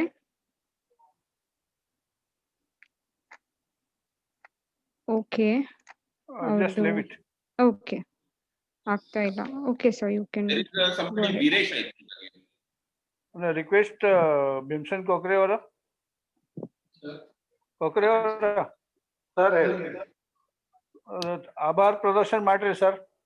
ಆಭಾರ್ ಪ್ರದರ್ಶನ ಮಾಡ್ರಿ ಸರ್. ಒಂದು ಅಜಿತ್ ಇಂಗ್ಳೆ ಸಾಹೇಬ್ರಿಗೆ ಒಂದು ಈ ಫರ್ಟಿಗೇಷನ್ ಇದ್ರ ಬಗ್ಗೆ ಚೆನ್ನಾಗಿ ಮಾತಾಡಿದ್ರು. ಈ ಒಂದು ಸಾಯಿಲ್ ಅನಾಲಿಸಿಸ್ ರಿಪೋರ್ಟ್ ಆದ್ಮೇಲೆ ಸಾಫ್ಟ್ವೇರ್ ಏನಾದರೂ ಡೆವಲಪ್ ಮಾಡಬಹುದಾ, ಅದನ್ನ ಫೀಡ್ ಮಾಡಿದ್ರೆ ಎಲ್ಲ ರೈತರಿಗೆ ಈಸಿಯಾಗಿ ಯಾವುದು ಫರ್ಟಿಲೈಸರ್ ಯಾವ್ದು ಏನು ಹಾಕ್ಬೇಕನ್ನೋದು ಈಸಿಯಾಗಿ, ಈ ರೀತಿ ಏನಾದರೂ ಫ್ಯೂಚರ್ದಲ್ಲಿ ಅಥವಾ ಈಗಾಗಲೇ ಇದೆಯಾ ಅದ್ರ ಬಗ್ಗೆ ಒಂದು ಸ್ವಲ್ಪ ರೈತರಿಗೆ ಹೇಳಿದ ಮೇಲೆ ಆಭಾರ ಮನೆ ಮಾಡಿ. ಆಯ್ತು ಸರ್, ವೆರಿ ಗುಡ್ ಕ್ವೆಶ್ಚನ್. ಇವಾಗ ನನ್ನ ಹಿಸ್ಟ್ರಿ ನೋಡಿದೆ ಅಂದ್ರೆ ನಾನು ಯಾವ ಕಂಪನಿಯಲ್ಲಿ ಕೆಲಸ ಮಾಡ್ತಿದ್ದೆ ಆ ಕಂಪನಿ ಇದ್ದು ಸಾಫ್ಟ್ವೇರ್ ಇದೆ. ಸೇಮ್ ಅಗ್ರಿಮೇಷನ್ಸ್ ಒಂದು ಫರ್ಟಿಕ್ಯಾಲ್ ಅಂತ ಒಂದು ಆಂಡ್ರಾಯ್ಡ್ ಅಪ್ಲಿಕೇಶನ್ ತಗೊಂಡ್ ಬರ್ತಿದ್ದೆ ಸರ್. ಅದರದ್ದು ಆನ್ಯುವಲ್ ಸಬ್ಸ್ಕ್ರಿಪ್ಷನ್ ಚಾರ್ಜಸ್ ನಾವು ತಗೋತೀವಿ. ಅಂದಾಜ್ ಒಂದು ವರ್ಷಕ್ಕೆ ಒಂದ್ ಅಂದಾಜ್ ಅಮೌಂಟ್ ಇರ್ಬೋದು, ಅದು ತುಂಬಾ ಕಡಿಮೆ ಅಮೌಂಟ್ ಇರುತ್ತೆ. ಸೊ ಅದರಲ್ಲಿ ನೀವು ಸಾಯಿಲ್ ಅನಾಲಿಸಿಸ್ ರಿಪೋರ್ಟ್ ಮತ್ತೆ ಪೆಟ್ರೋಲ್ ಅನಾಲಿಸಿಸ್ ರಿಪೋರ್ಟ್ ನಿಮ್ದು ಹಾಕಿದೆ ಅಂದ್ರೆ ನಿಮ್ದು ಡೋಸೇಜ್ ಆಟೋಮ್ಯಾಟಿಕಲಿ ಕ್ಯಾಲ್ಕುಲೇಟ್ ಆಗಿ ಆ ವೆರೈಟಿಗೆ ಆ ಕ್ರಾಪ್ಗೆ ನಾವು ಕೊಡ್ತೀವಿ. ಆ ತರ ನಮ್ದು ಮನಸ್ಸಿದೆ. ಬಹುಶಃ ಈ ಸೀಸನ್ ಸ್ಟಾರ್ಟ್ ಆಗೋಕ್ಕಿಂತ ಮುಂಚೆನೂ ನಾವು ಆ ಸಾಫ್ಟ್ವೇರ್ ಲಾಂಚ್ ಇದು ಮಾಡ್ತಾ ಇದ್ದೀವಿ. ಆಲ್ರೆಡಿ ನಾವು ವರ್ಕ್ ಹಿಂದಿನ ಒಂದು ವರ್ಷದಿಂದ ಮಾಡಿದೀವಿ. ಅದು ಫೈನಲ್ ಸ್ಟೇಜ್ ಅಲ್ಲಿ ಇದೆ. ಇನ್ನೂ ಒಂದು 2 ತಿಂಗಳಲ್ಲಿ ಅದು ಲಾಂಚ್ ಆಗ್ಬೋದು ಸರ್. Thank you. ನಿರೀಕ್ಷಾ, ಧನ್ಯವಾದಗಳು ಅಜಿತ್ ಇಂಗ್ಳೆ ಸಾಹೇಬ್ರಿಗೆ.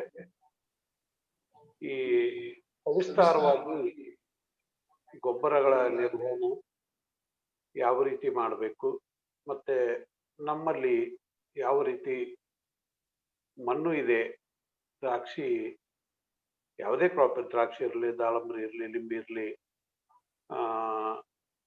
ಯಾವ ರೀತಿ ಬಿಡಬೇಕನ್ನೋದು ಸವಿಸ್ತರವಾಗಿ ಹೇಳಿದ್ದಾರೆ. ಅಜಿತ್ ಇಂಗ್ಳೆ ಅವರು ನಮ್ಮವರೇ ಆದದ್ರಿಂದ ಇನ್ನು ಮುಂದಿನ ದಿನಗಳಲ್ಲಿ ಅವರ ಉಪಯೋಗವನ್ನ ಹೆಚ್ಚಿಗೆ ನಾವೆಲ್ಲ ರೈತರು ಉಪಯೋಗಿಸಿಕೊಳ್ಳೋಣ. ಮತ್ತು ಹೆಚ್ಚು ಹೆಚ್ಚು ರೈತರು ಈ ವೆಬಿನಾರ್ದಲ್ಲಿ ಭಾಗವಹಿಸು ಮುಂದಿನ ವ್ಯವಸ್ಥೆಯನ್ನ ನಾವು ಬಿಜಾಪುರ ಹಾಪ್ಕಾಮ್ಸ್ ವತಿಯಿಂದ ಮತ್ತು ಹಾರ್ಟಿಕಲ್ಚರ್ ಡಿಪಾರ್ಟ್ಮೆಂಟ್ ವತಿಯಿಂದ ನಾವು ಮುಂದಿನ ದಿನಮಾನಗಳಲ್ಲಿ ಮಾಡ್ತೀವಿ. ನಂತರ ಇನ್ನೂ ನಮ್ಮ ರೈತರು ಅಷ್ಟಾಗಿ ವೆಬಿನಾರ್ಗಳಲ್ಲಿ, ನಂತರ ಕಿಸಾನ್ ನೆಟ್, ಕಿಸಾನ್ ಸಂವಾದ್ ಅಂದ್ರೆ ಏನನ್ನುವ ಇದರಲ್ಲಿನೂ ಇಲ್ಲ. ಯಾಕಂದ್ರ ಈ ಒಂದು ವ್ಯವಸ್ಥೆಯನ್ನ ನಾವು ಎಲ್ಲ ರೈತರು ಹೆಚ್ಚಿಗೆ ಸದುಪಯೋಗ ಪಡೆದುಕೊಳ್ಳಬೇಕು. ಮತ್ತು ಈಗಾಗಲೇ ಜಮಖಂಡಿ FBOದವರು ಚೆನ್ನಾಗಿ ರೈತರಿಗೆ ಅನುಕೂಲವನ್ನ ಕೊಡ್ತಾ ಇದ್ದಾರೆ, ಒಳ್ಳೆ ಕೆಲಸ ಮಾಡ್ತಾ ಇದ್ದಾರೆ. ಅದರಂತೆ ಪ್ರಕಾಶ್ ಕುಲಕರ್ಣಿ ಸಾಹೇಬರು ನಮ್ಮ ಜೊತೆ 30 ವರ್ಷಗಳಿಂದ ನಮಗೆಲ್ಲ ಗೈಡ್ ಮಾಡ್ಕೊಳ್ತಾ ಇದ್ದಾರೆ. ಮತ್ತು ಅವ್ರಿಗೆ ಒಂದು ಕೆಲಸವನ್ನು ಹಚ್ಚಿದ್ರೆ ನಮಗೆ ಬಿಡುದೇ ಇಲ್ಲ. ಯಾಕಂದ್ರೆ ರೈತರಿಗೆ ಒಳ್ಳೆ ಕೆಲಸ ಮಾಡ್ಬೇಕಂತ ಹೇಳಿ ಅವ್ರಿಗೂ ಚಿಂತನೆ ಯಾವತ್ತೂ ಇರುತ್ತೆ. ಮುಂದಿನ ದಿನಮಾನಗಳಲ್ಲಿ ಇನ್ನೂ ಹೆಚ್ಚು ನಾವು ಎಲ್ಲ ರೈತರಿಗೆ ಇದರ ಸದುಪಯೋಗ ಆಗ್ಲಿ.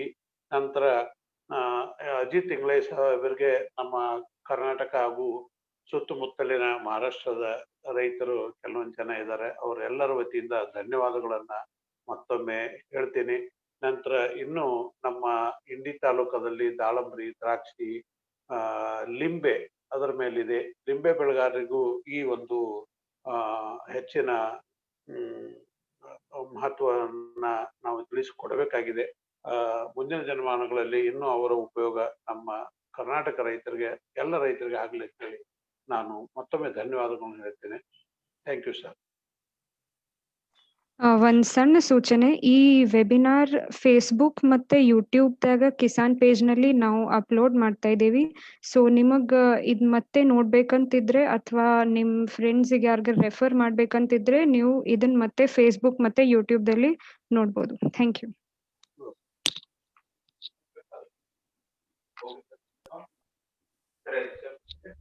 ಫಸ್ಟ್ ಕ್ಲಾಸ್ ಎಲ್ಲ ಆಯ್ತು.